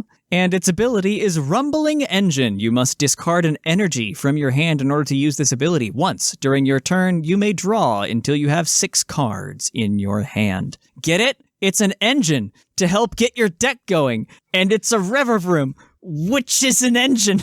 Da-da-da-da-da-da. Pop! You gotta get rid of energy to start the engine. To start the engine. Exactly. Oh my gosh, it's so perfect. That's so good. But Shamu pointed out that like when Bibarel rotates eventually, this could be a decent enough replacement. And it's a cool way to get energy in the discard, which a lot of decks can utilize. It's not gonna be for a while, but like it's something that like, hey, we're gonna have a barrel for like one extra. It may just be your Bibarel replacement if you are a deck that utilizes energy from discard. If something comes out like that, like if you need your Magma Basin target, throw this in, and you've got a way to immediately put those fire energies into the discard. It's kind of cool, kind of neat. Realize the attack doesn't have an energy thing there, but it just does a 90 plus 90 if you win a coin flip. Yeah, you're not going to attack with this. If you're attacking with this, you're losing. I doubt it. Well, if you might be playing a metal deck, who knows? You might be playing a metal deck. Who knows? Oh, goodness, yeah. So that's cool. I'm going to go ahead and cover the next one, too, because it's been seeing some hype and some success. I guess I kind of understand it, but it's still something I'm trying to wrap my head around. We've got Oinkologne EX. It is a colorless 260 HP Pokemon. It's a stage 1 from Lechonk. The first attack for one colorless is Fragrance Fury. 10 plus damage. This attack does 30 more damage for each of your opponent's benched Pokemon. So on a standard field with 5 benched Pokemon, that is 160 damage for 1 energy. That is not bad. No, it's not bad at all. The second attack for triple colorless energy is Heavy Stamp. Does 210 damage, and then you flip a coin. If heads, this Pokemon can't attack during your next turn. That is essentially no drawback, if we're being honest. Yeah. Because Switch exists, and we retain it during rotation. That's not going anywhere. I think we even keep Escape Rope and things like that. So that is essentially a free 210 for 3 colorless energy. That is not bad. I think the biggest thing to see is this is going to be a generic attacker in some decks. Yeah. Because again, it's colorless. Like worst case, you're doing 150 for like, well, best case 150 for 1. And then like if you get more energy, you can do 210 and then 1 whatever. Yeah. But it's not bad. It's a chunky stage 1 that's just generic energy essentially that works in any deck. And you know, if you change your mind about if you want it out, you can just Sharen's Carrot back into your hand. Yeah. And pull it up. That's even a way to get rid of this whole like switching can't attack thing. Yeah. If you have a way to accelerate the energy or have gotten into a loop where you've got the benched Lechonk can immediately evolve it after it pulls up with the same cologne you just Sharen's Care, you can make a cool little almost infinite loop with this. It just needs 1 more energy acceleration to do it for that 210. So not bad, honestly. If we're being completely honest, this is not bad. It's definitely not. It's not a bad start for sure. Yeah. So go ahead and cover your spidery Mimi boy, my friend. Yes, I hated this thing initially, then I kind of grew to like it because it's not that bad. But Spidops EX, it's a stage 1 evolved from Tarantula, 260 HP. Ability Trap Territory. Your opponent's active Pokemon's retreat cost is colorless more. So if you have 4 of these out, your opponent's active Pokemon have 4 retreat cost on top of whatever they have. Yeah. And then for a grass and a colorless, you have Wire Hang, 90 plus damage. Does 30 more for each energy in your opponent's active retreat cost. Self-contained damage boost. Woo! Yes, so if you have 1 out, it does 120, assuming they don't have a retreat cost. If you have 4 of these out and they don't have a retreat cost, you're doing 210. Yeah, and if they do have a retreat cost, if they're chunky, they're doing yet more. It's kind of cool. It's kind of like the Leafeon. You could even pair this with Leafeon, who has a higher damage cap. Personally, I haven't theory crafted with like the Leafeon with it, because it has the same type of attack, but with the higher damage. It does 60 times the retreat cost, so you're doing like Mm-hmm. I think it's like 240 for that, but like, again, it's one of those things that if we get anything that has a retreat cost boosting, like a Galar Mine again, or even like the old Absol that had an ability that boosted like the opponent's retreat cost by 1, this deck might be something that's scary, because for 2 energy to do that is not bad. Yeah, honestly, I'm looking at all the EX Pokemon that exist right now, or that will exist in the set, and it like the only one with 1 retreat cost is Miraidon. Everything else has at least 2. Yeah. So that means it's gonna be doing 150 damage, which is enough to base most of the time 2-shot all these EXs. I think the biggest thing to really keep in mind with like for this set, yes, but with the meta, Mew VMAX exists, which has 0 retreat cost and has 310 HP. Yeah, 310. So you have to, for that to one-shot, you'd have to get like a bunch of retreat costs stacked up some other way, which we don't have. Yeah. But like this has like, again, this little like grass core with like Spidops and Leafeon, it's literally missing. It's cute. It's missing an extra retreat cost bump, and after that you're good, because you have Gardenia's Vigor to attach 2 in 1 turn if you have it in your hand. Yeah. And the other Leafeon to be a boss's orders and use your V-Star power if you need to. So, I mean, like, you've got a little contained engine, so it's cool. You've got stuff. And in the art rare department, this and Spidops, and Tarantula, that's really cool, because they literally, you stack them vertically with each other, and it creates the full art. That's so cool. That's so neat. I love it. So I'm going to pick up the pace on the remaining couple here, because we've got some more Pokemon. Some of them are really noteworthy, but I'm just going to try and cover the relevant attacks on them. So Magnezone EX, I'll go through it real fast. It's got 330 HP. It's a stage 2, so you got to evolve it all the way up. And its important attack is Energy Crush. It does 50 damage for each energy attached to all of your opponent's Pokemon, which, especially in things like Lugia, which is not going away, can do a lot of damage really fast. So the only problem is it's a stage 2, so it's kind of garbage. It's a little rough. You could maybe, if we got like a good Magnemite, Magneton, or something else to accelerate this. Yeah, or if you stall long enough. Or, yeah, have a really good stall engine, you could probably make it work, but it's not there. Or an engine to get out the Magnemites quickly, and I'll just go ahead and jump right into that one. Miraidon we're going to cover in its entirety of the card, unlike the next couple where we're just kind of going to do a high level, just to keep y'all from having to listen to us gush about every element of the card, like, oh my god, its weakness, or whatever. Miraidon. Honestly, like, the next 2 are kind of important with the rest of their stuff to a degree, so, but we'll... Yeah, so we've got Miraidon EX, the other box legend, the good one. It's a lightning type with 220 HP. Its ability is Tandem Unit. Once during your turn, you may search your deck for 2 basic lightning Pokemon and put them onto your bench, then shuffle your deck. Notice something missing there? Doesn't end your turn? That's right, it doesn't end your turn. It's not a hard once per turn? Yeah, notice something different? Does it have any restriction, or am I crazy? No, there's no restriction, so you can Miraidon into Miraidon into Miraidon into Miraidon. Yeah. And then Miraidon into, like, a Regieleki. Or, no, you could even Miraidon into Miraidon and Aleki, and then use that second Miraidon to fill out the remaining 2 spots of your bench. Well, or you can get 4 Miraidon on your bench to just, like, do that. It's not when you play this card. It's not when you play this from your hand. You can Nest Ball Miraidon out, activate the ability, and do it again. Like, it's wild. And it's not like once. You can do it every turn if you want. Again, we're just missing... These types are just missing one thing. They're missing one thing. One thing! Pepe Sylvia.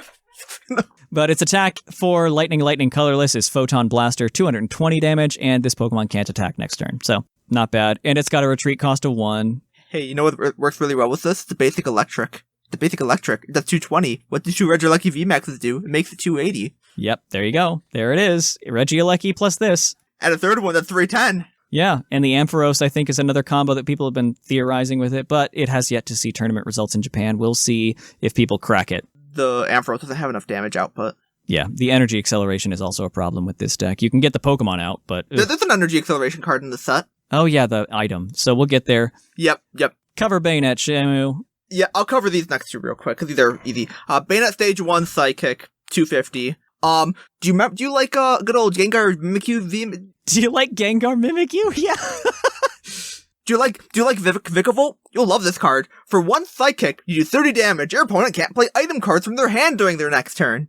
Yay! Item lock. Let me make sure that it's clear, because this is something I caught also with this rotation. Ooh, Pokemon tools and items. Yes. They were considered the same, but now they're not the same. Yeah, thank you for that. They are not. We will go over that a little bit later when we hit the trainers, because there are some trainers and cards there that will matter for a lot. Yeah, because that's the big thing that I noticed is like, they're not this. They're changing that typing. You won't stop the tools with this, but you'll stop items, which is still good enough. And then for Psychic and a Colorless, you look at your opponent's hand, which is already good. You do 60 damage for each trainer card in your opponent's hand. So it's just like the Gengar Mimikyu from before. Yep.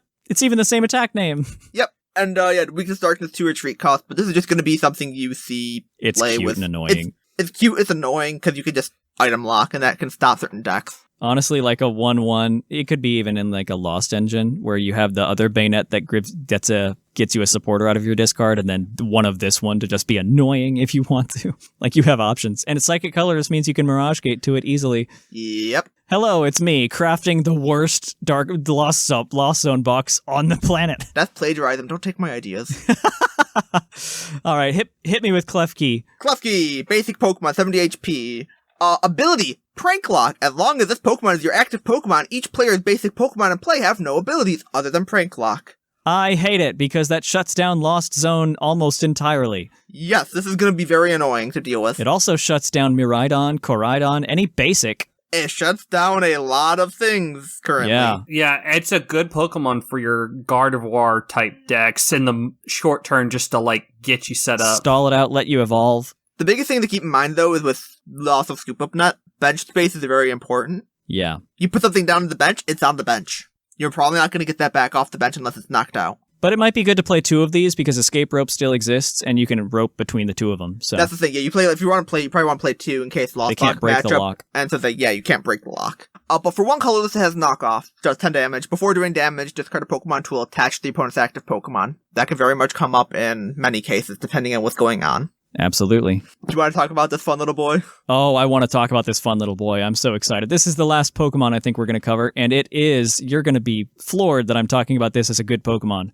Squavit. This thing is so dumb. It's a colorless Pokemon, has 60 HP, basic of course. The ability is what we're talking about this for. Hidey Hole. Once during your turn, you may use this ability, shuffle your hand and put it on the bottom of your deck. Then, draw a card. So you are left with one card in your hand. Why is this handy for, you may be asking me, Seth? Why the heck would I just want one card in my hand? What kind of goofiness? You remember Mustard? Yeah. You remember Single Strike Mustard? The one that if you have this card and this card only in your hand, you play it and then you search your deck for a Single Strike, put it on your bench and draw 5? Yeah, that's one reason. How do I get the Mustard on top of my deck though, Seth? How do I do that? There's an Altaria that lets you search your deck once per turn and put a supporter on top of it. Remember Archie's Ace in the Hole? Maxie's Ball Trick? You can find it now.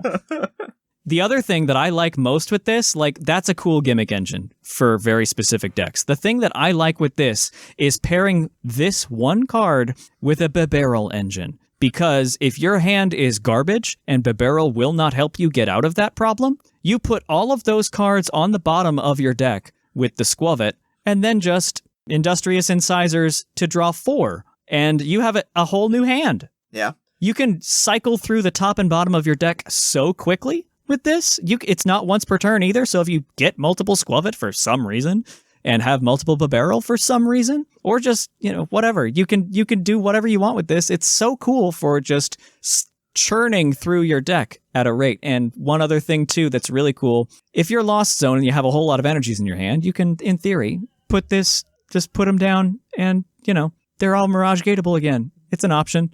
Bad option, but it's an option.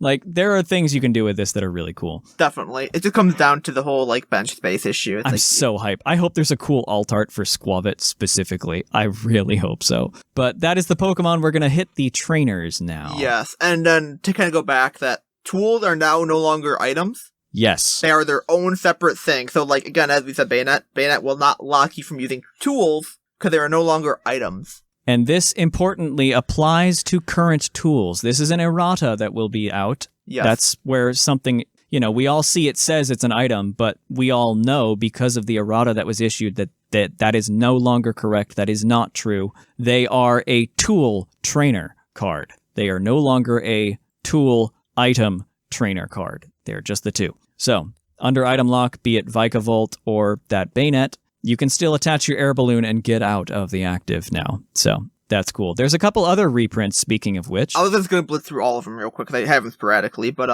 yeah, hit me. So we get Palpad and Nustball, EXP Share, so those are all coming back. We have Ultra Ball, Rare Candy, Rocky Helmet, and then we have Pokegear and Judge. Yep, and I think those are the ones from Scarlet Violet, which I think is all we'll go over. Yeah, and then... just for time reasons. Yeah, we will get a boss reprint, though, in the future. Yeah, boss ain't going anywhere. It's Getsis, spoiler. So there's a couple cool little trainer cards. Typically, there aren't many crazy powerful ones that come out of the first set, so we'll go over these again kind of real quickly, maybe throw a synergy idea out there too. We've got our first tool card, which is Rock Chestplate. The fighting Pokemon this card is attached to takes 30 less damage from attacks from your opponent's Pokemon. It just makes fighting Pokemon more resilient. Yay, who cares? Fightings are bad. So it's after weakness, which matters, because it's not going to really stop a weakness from beating you. Actually, fightings might not... well, some fightings are bad. It might be cool on a Stonjourner, because that's somehow going to start seeing play, because Lugia just becomes, instead of the toolbox Lugia that it is now... it becomes Single Strike Lugia. Lugia becomes Single Strike Lugia, because that's the only relevant special energy that the Archeops can accelerate now. That actually does stuff, yeah. Get ready to see a bunch of Tyranitar and Stonjourner. They're going to be everywhere, so if you've got a fighting weakness, cough, cough, Arceus decks, you're going to have a real big problem. Yep. Honestly, that's probably what's keeping Gardevoir down, too, is people realizing, oh yeah, Lugia can do this. So, T-Tar's crazy right now. Get your T-Tars now. They're stonks. And the next one, another tool. We're losing Choice... oh, this one! Yes, so Choice Band might not work, or Choice Belt might not work, but we have Defiant Band. If you have more prizes remaining than your opponent, or prize cards remaining than your opponent, the attacks of this Pokemon do 30 more damage to your opponent's active. I forgot about this card. Oh my gosh. So if you are behind, you will do 30 more. Wow. Yeah, okay, we have an immediate replacement. Okay. Yes, and it's not locked to EXV, whatever rule box. It's just, if you are behind, you do a 30. Wow. Okay, that's awesome. Yep. There is also a much weaker version of this we're getting. I think we had one before, too. It's like a Vitality Band that just does 10 more or something like that. Yeah, it's like 10 more. Yeah, it's Vitality Band. Straight up Vitality Band. It's a reprint. So if you've got old ones, you can use them again. Oh, is it a reprint? Okay, I didn't know it was a reprint for sure. Yeah. Okay. I think that was early Sword and Shield as well, I feel Yeah, like. it sounds right. I just didn't That was our beta choice belt. Yeah. So we've got some cool supporters now. We've got Penny, the, Eevee girl, and she's a supporter. They put a coin on a card? What? Its text reads, return one of your basic Pokemon in play and all cards attached to it to your hand. Kind of cute for recycling if you have a big heavy basic that, needs to be pulled up if you're a basic heavy deck. This is their Scoop Up because Scoop Up was busted as an item. Yep, and it's a supporter. It's a little different wording, I think, but it's just, they had to slow it down because 4 Scoop Ups in a turn is not okay. Yeah, basic only though, so that's kind of a bummer, but... yeah. Oh well, it'll see play somewhere. I'll hit the next one too, why not? We've got Jacques, the trainer supporter card, and search your deck for up to 2 evolution Pokemon cards. Reveal them and put them into your hand, then shuffle your deck. This replaces Evolution Incense, but is a supporter, so it's not nearly as strong. Hit me with the trainer Stadium. Yeah, I'll take the next 2 here. Beach Core. The retreat cost of each Pokemon, or each player's basic Pokemon is colorless lust. This gives Comfey free retreat. That's not okay. Comfy has free retreat. This is awesome. I'm so hyped for this. The duality of man, not okay. This is awesome. It's like that picture of the 2 houses, the one pink and glittery, one in the black, dark. Yeah. But this is really, really good. It makes Miraidon free retreat too. Oh shoot! I didn't think of that. So you can just so if you get the whole Regieleki thing, you just attack, retreat to the other one, attack with that one, retreat to the other. Oh no, that's so bad. This is it's so basic, but it's so good. Yeah, speaking of electric types. Yes, we have Electricity Generator. Look at the top 5 cards of your deck, choose up to 2 basic lightning energy cards, attach them to your benched lightning Pokemon any way you like, and then shuffle the remaining in. So it's just like Max Elixir, but less cards, but more possible acceleration. Shark, you know this. Is attaching energies to your Pokemon good? Oh, yeah. Oh, ho, ho, ho. So what's better than attaching one energy? Gotta be able to use attacks. You gotta use attacks. You gotta use attacks. You gotta do something. Mm-hmm. All right, so I'll take the next couple as well. We're back to supporters. I'll just take us home, honestly. We've got 3 to go. Katie is a trainer. It's a supporter card. Using this card ends your turn. Shuffle your hand into your deck and draw 8. Garbage.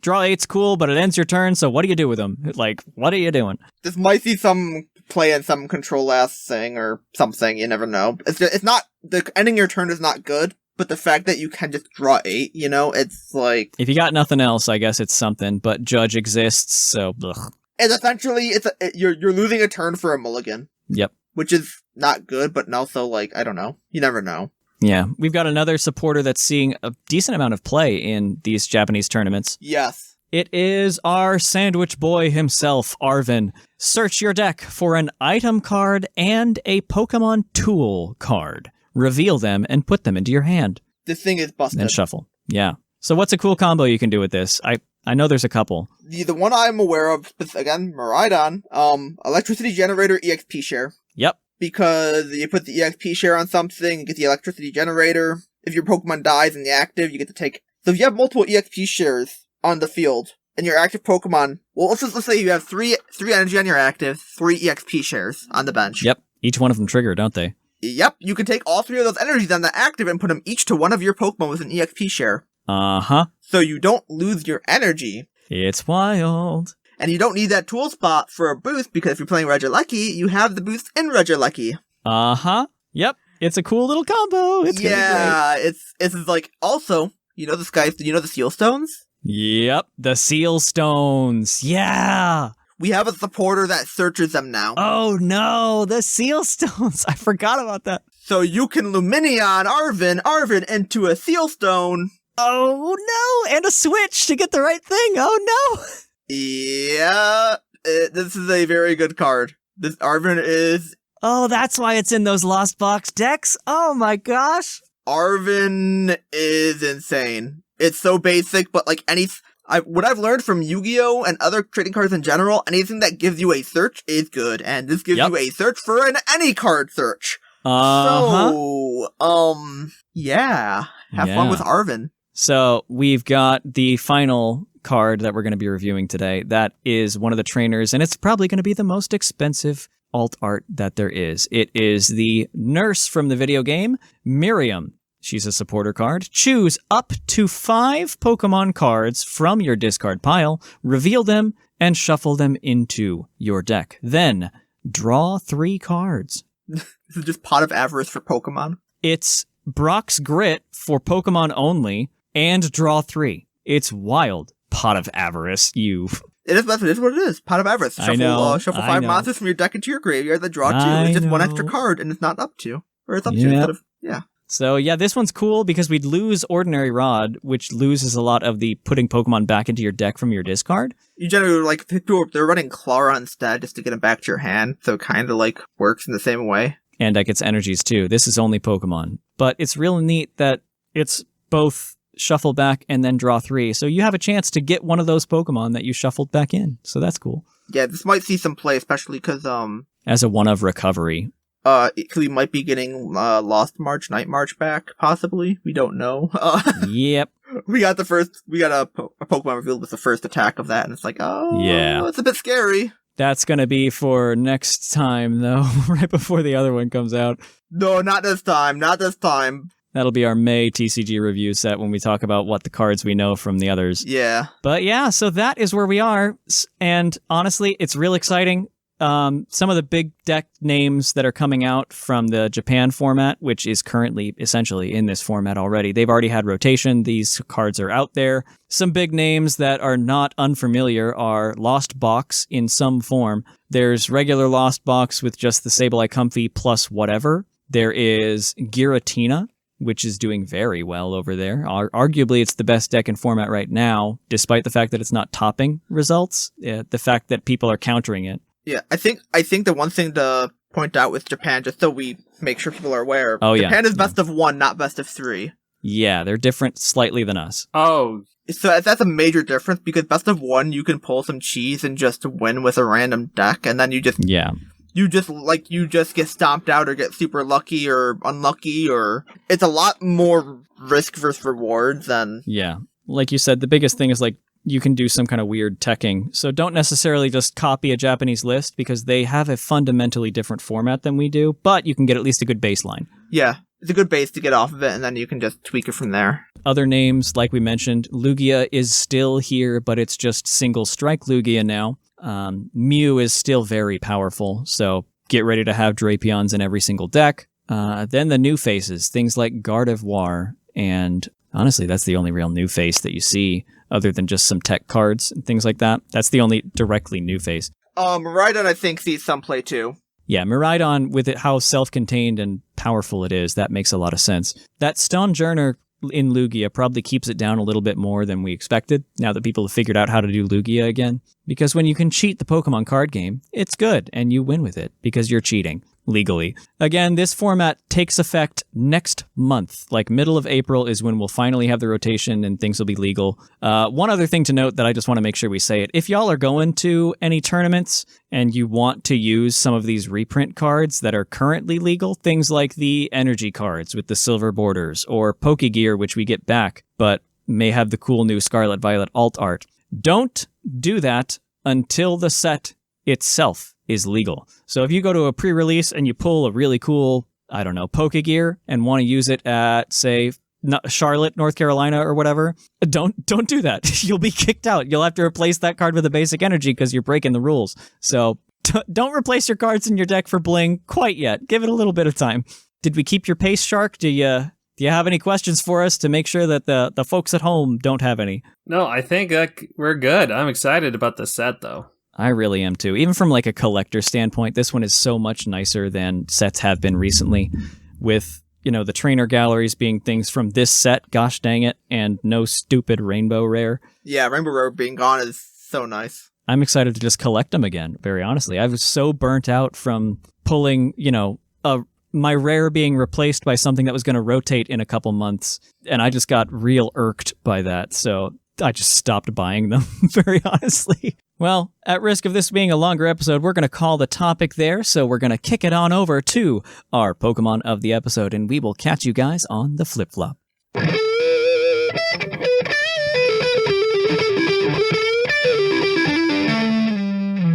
of the episode. And welcome to our Pokemon of the episode. Our Pokemon this week is National Dex number 936, Armarouge, the Fire Warrior Pokemon. Oof, did we forget to get a dex entry? I never get one. Alrighty. I've got I've got it open already. So. I got it. I'm pulling up a dex. Here we go. Let's restart that. Oh my god. No, we keep it. No, we keep it. I'm keeping it. We're going, what are you going to do? Sue me? Thatch, come at me. We have no reins. Okay, Shark, hit me. And Violet's entry reads, this Pokemon clads itself in armor that has been fortified by psychic and fire energy, and it shoots blazing fireballs. Heck yeah, it does. Wow. We're very professional. So we've got a team for you. It is in the VGC 2023 Series 2 format. Or Regulation B is how it's now called. Yeah. This team apparently was the 8th place team from last month on the Regulation B ladder, so that's exciting. And it will probably be, I think Shark, you mentioned this, it'll be kind of probably the final Regulation B team poke of the episode one, because April's coming. There'll be a few more, but yeah, we're about to shift into Series 3, or Regulation C. Oh, okay, yeah, and that's where the Treasures of Ruin are legal, right? Mm-hmm, which there's definitely going to be a lot of those. That'll be a shake-up, for sure. So we'll dive right into it. And we've got an Armarouge holding a Shukaberry. The ability is Weak Armor, and its Terra type is Grass. The EVs are as follows: 68 HP, 4 Defense, 252 Special Attack, 4 Special Defense, and 180 Speed. Basically just a tiny bit of bulk because EVs are weird at level 50, and max Special Attack and enough speed for a certain threshold. It's got a modest nature, and the moves are Expanding Force, Armor Cannon, Clear Smog. Why does it get clear? And Protect. So that is pretty standard, just hit things hard Armor Rouge, and it's cool that it can kind of resist an Earthquake. But I assume the Clear Smog just to deal with, like, what's it called? Dundozo, I assume that's what that's for. Yeah, that's what the Clear Smog is for. I just didn't realize it got it, but it makes sense. Mm-hmm. A lot of fire types get that move weird. Yeah, no, it's got a good set of move pool and whatnot. Yeah, so. Very cool. But you heard me say the move Expanding Force, so that the next Pokemon on this list should not be a surprise. It's Armor Rouge's best buddy, Indeedee Female, with safety goggles, so it's powder proof. The ability is, of course, Psychic Surge, and the EVs are just boring max HP, max defense, 1 in special defense with a bold nature. And it's got Psychic, Follow Me, Helping Hand, and Protect. Standard female support, Indeedee. And, it's going to be able to do the stuff because it's not going to get Rage Powdered or Spored or whatever. So that's cool. We got 2 little offensive boys. They're girls, they're non-gender machine and primal beings. We've got Iron Bundle with a booster energy. Quark Drive, of the course. tallest Ice-type Pokemon. Yeah, tallest Ice-type. Terra-type Ghost. I assume that's just to, like, stop Mach Punch or fighting moves and such like that. Yeah. Or Explosion or whatnot. Max special attack, max speed with 4 special defense, timid nature. With Hydro Pump, Freeze Dry, Icy Wind, Protect. Just hit hard. Hit hard, hit fast. And then you got Fluttermane with Choice Specs. With Protosynthesis as the ability if you can't have anything else. Terra-type Fairy to make your Moonblast hit harder and such. With 4 HP, max special attack, max speed, timid nature as well. Moonblast, Shadow Ball, Dazzling Gleam, and Psyshock. Just maximizing damage. Just the 2 hitting hard as most possible. standard fellas on the team. Goodness. Yep. Yeah, basically, they're the top on like usage stats for a reason. These things hit really hard, and can't wait for Chi-Yu to outpace them. Right? Ugh. Gross. All right, take us home, Shark. What do we got? All right, and we have a nice little fun sand core to this team as well, led by Lycanroc, just regular Dawn form. Day form with Sandrush's ability, holding a Focus Sash, 252 attack, 252 speed, adamant nature, and a Ghost Terra, I guess, again, for resisting, immune to fighting, and also being able to avoid, like, extreme speeds and Mach Punches. Oh, yeah, extreme speed. That is probably... That's probably, that makes more sense for Iron Bundle, too. That's another big one, yeah. Rock Slide, Bulldoze, Close Combat, and Endeavor. Very good. So... Ooh, Endeavor. Oh, I see. Oh, Sash Endeavor in sand is so cute. Yep. I just hit that. It just hit me. I'm like... That'll chip everything down and whittle it away with the sand damage. Now, how do we set the sand there, Shark? That would be with Tyranitar holding a Choice Band with Sandstream. But 252 attack, 252 speed, adamant, so it's a little fast attacking boy with the band. Terra-type Flying, so that it doesn't die to... Earthquake. That resets its weaknesses nicely. Yeah. Earthquakes and fighting moves. Yeah.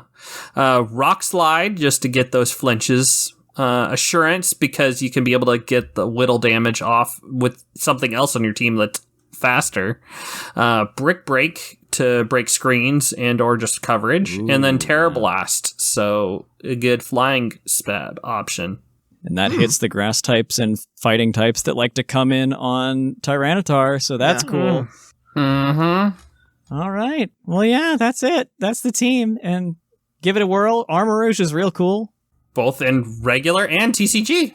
Yep. Does it have any funky trivia parts? No, it does not. No. It looks like really. Mega Man. They called it Armor Rouge instead of Armor Rouge. Yeah. For a little bit. Rouge. Because they had a typo on the Pokemon site. Whoopsie doodle. And then who would have thought it's a mirror image of Ceruledge stat-wise? What? Uh-huh. Yeah, no, it's nothing great. It's boring. It's not Armor Rogue. It's not that. It's Rouge, the color. So, don't mispronounce it. Yep. Anyway, that is our team. That is our Pokemon of the episode. And so, with that... we are going to kick it on over to the mailbag, so we will be right back. It's mail time! It's time for the mailbag! Send in your emails. Welcome to the Mailbag. The Mailbag is the part of the show where we read listener emails on the show. You can email us too at puclpodcast@gmail.com. And last week, we asked you, what did you guys think of the Pokemon Day announcement? We're going to start it off with, I think you've got the first one, Shamu. Yes, I do. Got it from Trev. Hola, Puckle. Thought the Direct was exactly what we all expected it to be and nothing more. I'm loving everything the DLC is promising, and the most notable thing for me was there being new outfits finally. 2 out of the 4 original options kinda suck, and even though these new ones aren't anything flashy, it gives me hope that we'll have even more options when the DLC is here. Same. I want more outfits. Mm-hmm. Give us outfits, please. I did the raids for Iron Leaves and Walking Wake with my wife, and it reminded me how fun the raiding is in Scarlet and Violet. Also, Walking Wake is huge. I thought it was like a Velociraptor, but more like a T-Rex. I think It's giant. How tall is that? I gotta look it up. I don't know. I like what they did with it. I like our Gremlin, Goblin, Velociraptor Suicune. I appreciate it. It's 11 feet tall. Oh my god. It'll fit in your backyard. It'll fit in my backyard. You can step over my fence. My god. Yep. The Pokemon Classic TCG set seems really interesting. Whether I buy it or not will depend on the price. $280. Yeah. Is that what we have for the US? Yep. Oh, God. Yep. I'd probably rather spend my money on whatever the current cards, or whatever are the current cards than a set like that. I'm hoping my local gaming bar will buy it since it's a self-contained set. That way I can check it out with some friends sometime. The classic with the case and the counters and the die roller, $280. Yeah, I want that like die roller plus the damage. I want the counters. die roller. I hate dice. Yeah. Oh yeah. I really love the Twilight Wing series. I'm hoping for a Scarlet Violet version, so I hope Pokemon Concierge isn't in place of that. But if that's all we get, then at least it seems interesting. I imagine it's separate. Yeah. Just saying, I won't be playing Sleeper Cafe Remix. How dare you? Come on, Cafe Remix, what the... No. We'll make you play Pokemon Sleep. You'll be playing Pokemon Sleep with the fishes. Step 1, mix your own cement. Not every year has to have the best Pokemon Day ever, so all this year's was good enough. Last week's episode whispered in my ear the idea of a Heart Gold Soul Silver remake, and I realized ESP's biggest flaw was it used Diamond and Pearl and ignored every good thing Platinum added. If they were to give Heart Gold and Soul Silver the same treatments, it would be all the good with almost none of the bad, and that would be so perfect. As long as they don't skip out in the Battle Frontier round this time and keep the Pokeathlon, I'll be very happy. That's fair. So you're gonna keep, I guess the EXP grind was good. That's shocking to me. But, I usually don't count on the long shots when it comes to hoping for a Pokemon game, but this would be too perfect for me. Anyway, this email is about how we like the Pokemon Day announcements, not my hopes for future remakes, so I'll end the email with this. If my phone were to fill the auto sentence the Pokemon Day announcement was, this is what it would write. I think the announcement was the same for me as I can, 5 a.m. on my own life, and I look at the end result of my life orb in my truck. Uh-huh, yeah. Okay. I was thinking the same thing, my guy. What? This is probably only funny to me because I have late night giggles, but I'm keeping it in the email anyways. Catch you on the flip flop. Trev, the late night legend. Co-written by Trev's phone. Co-written by Trev's phone? You know what? No, I'm disappointed. Why was this not co-written by your fridge? Can we give Trev's phone the Green Toros badge? Sure, yeah, let's give Trev's phone. Next time I want this co-written by your fridge. Keep that in mind, Trev. There we go. My Samsung smart fridge. I won't ever hear that's written by your fridge, but I want it. Oh my gosh. That was a good one. So that brings us to the next one, which I think you've got, Shark. Is that right? Yep, I do. All right, let's get here. All right. Hello, Puckle crew. While listening to your review of Pokemon Day presentation this week, I had some thoughts I wanted to share, so I decided to write in and offer them. First of all, since the question of the purpose of Pokemon Sleep arose, I have the answer. Pokemon Sleep is so that all Pokemon fans can now live the dream of living Mystery Dungeon, eating Cafe Remix, and sleep Pokemon. What more could one ask for? Yeah. Secondly, I choose to... Where's Conquest? I want to conquest. I want to be a dictator. Where's my... You can live, eat, sleep, and vanquish your enemy's Pokemon. Secondly, I choose to believe the naming convention of the new product was actually intentional. In my world, the Go++ was named by someone who thought it would be a good programming joke, borrowing from C and C++, meaning that Go++ is actually the legendary Go +1 of making people be confused. And I'm sure it was obvious, I hope I got some chuckles from all y'all with my terrible jokes. Thanks for the hard work every week, and I hope y'all are having a good week. Gigasaurus Games. That was cool. Yeah. Where's the Pokemon Go ++ minus equals 17? I don't know. We're going to get a whole equation one time, and this is going to be the part of where Pokemon teaches you math. Mm-hmm. When you get the formula, you get a discount code on the website. We need something with equals so we can actually make a formula. Because we do like Go plus the Go plus equals minus Pokemon equals reality. Right. There we go. Mm-hmm. It's all a plan. They all connect. Ignore the thing on my wall with all the strings between the product names. They all connect. Sylvia. All right. So I've got the last email. It is from Nico. I'm going to go Nico. Good morning, Puckle crew. It's Nico again. Since the Pokemon Presents, we've had time to process. I managed to catch the new Paradox Mons. My leaves is nicknamed Iron Swanson. And I'm wondering if these Pokemon will be available in the DLC.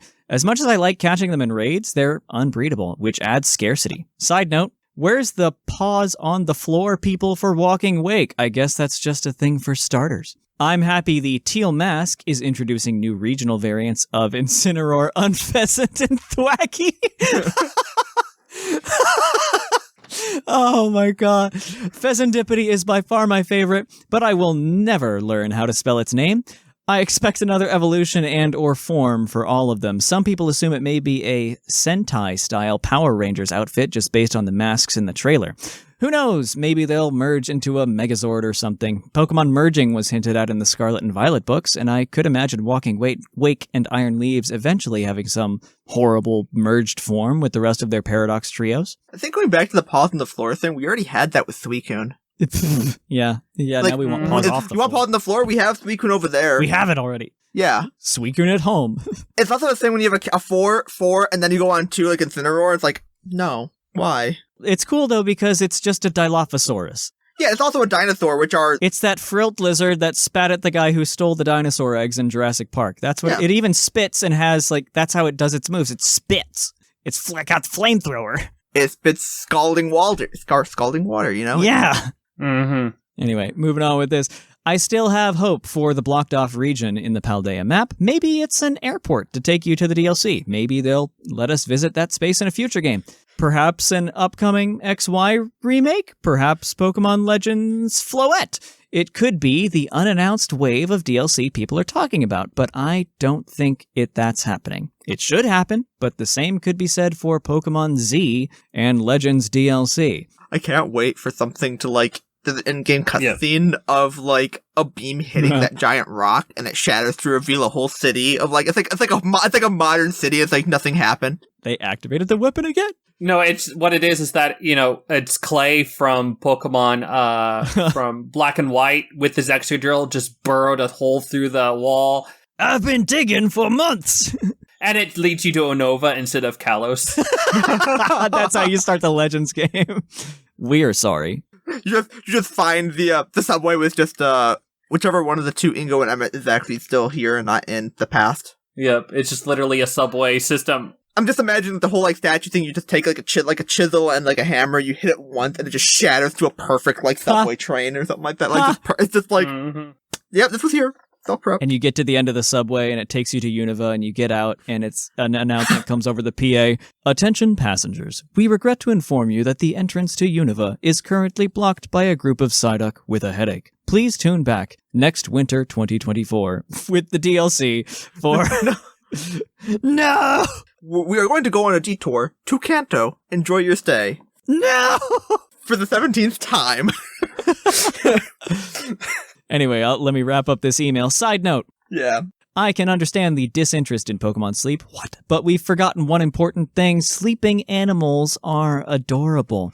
The draw of collecting cute napping Pokemon should be irresistible.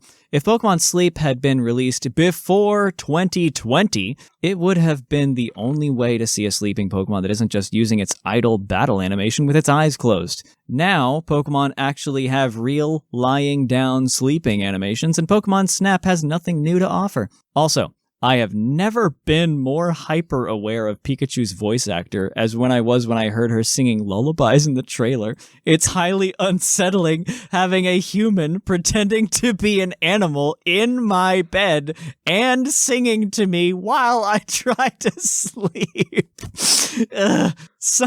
Somehow I'd like it more if it were Meowth talking to me. Make this happen, Game Freak. Hey, time to go to bed. Yeah. Oh my god. All right, this email has gotten long, so I won't get into how Thatch pronounces Vivian today. Gotta save that for a future email. Hope you all have had an incredible week, and don't forget to change your clocks tomorrow, if that applies to you. Catch you on the flip-flop, Nyko. Ooh, that's a good reminder. I forgot about that happening this week. Yeah, nope, it is. Enjoy the one less hour of sleep. We're recording from the past, Puckalonians. Ooh. We know the future. Oh, we're all regional. We're all Paradox Pokemon because we're from the past. Oh. The duo gets a regional. You can't stop me. Regional Seth. What would be my Paradox Pokemon name? I'll have to figure that out. Walking Bird Hater. I don't know. So, Breathing Bird. My name would be Iron Supplement. Buzzing Bee. Buzzing Bee. Oh, shoot. That would be a good one. Well, our question next week is going to be either what do you think of the competitive TCG, the Scarlet Violet base set that is coming out, things along that line, or, what do you think your Paradox Pokemon name would be? You can answer with both or either of those questions. We'll be happy to read it on the show, hopefully. So, other than that, you can continue to get more Puckly goodness throughout the week. You can follow us on Discord. That's the most important one. That's where we hang out. That's where we are. That's where you can get the final raids for your Iron Leaves and Walking Wake now that those are done, or get help on that Decidueye one that's coming up. If you want more, even beyond Discord, you can follow us on social media. We have Twitter, Facebook, and Instagram specifically, and follow us on YouTube, where we post all sorts of other videos, including the audio versions of this podcast. That is youtube.com/puclpodcast. And if you are able to, if you'd like to support the show a little bit more directly, you can follow us on Patreon at PUCL Podcast on Patreon. That goes to making the show the wonderful thing that it is and makes it so our voices are a little bit cleaner in your ears as opposed to recording on some weird other things. And we appreciate that very, very much. So thank y'all for all of our Patreon supporters. Thank all of you who are listening and all that kind of stuff. Until next time, I have been Seth Vilo. I've been Shamu. And I've been Shark Finnegan. And here in the Lavender Town Radio Tower, it's closing time.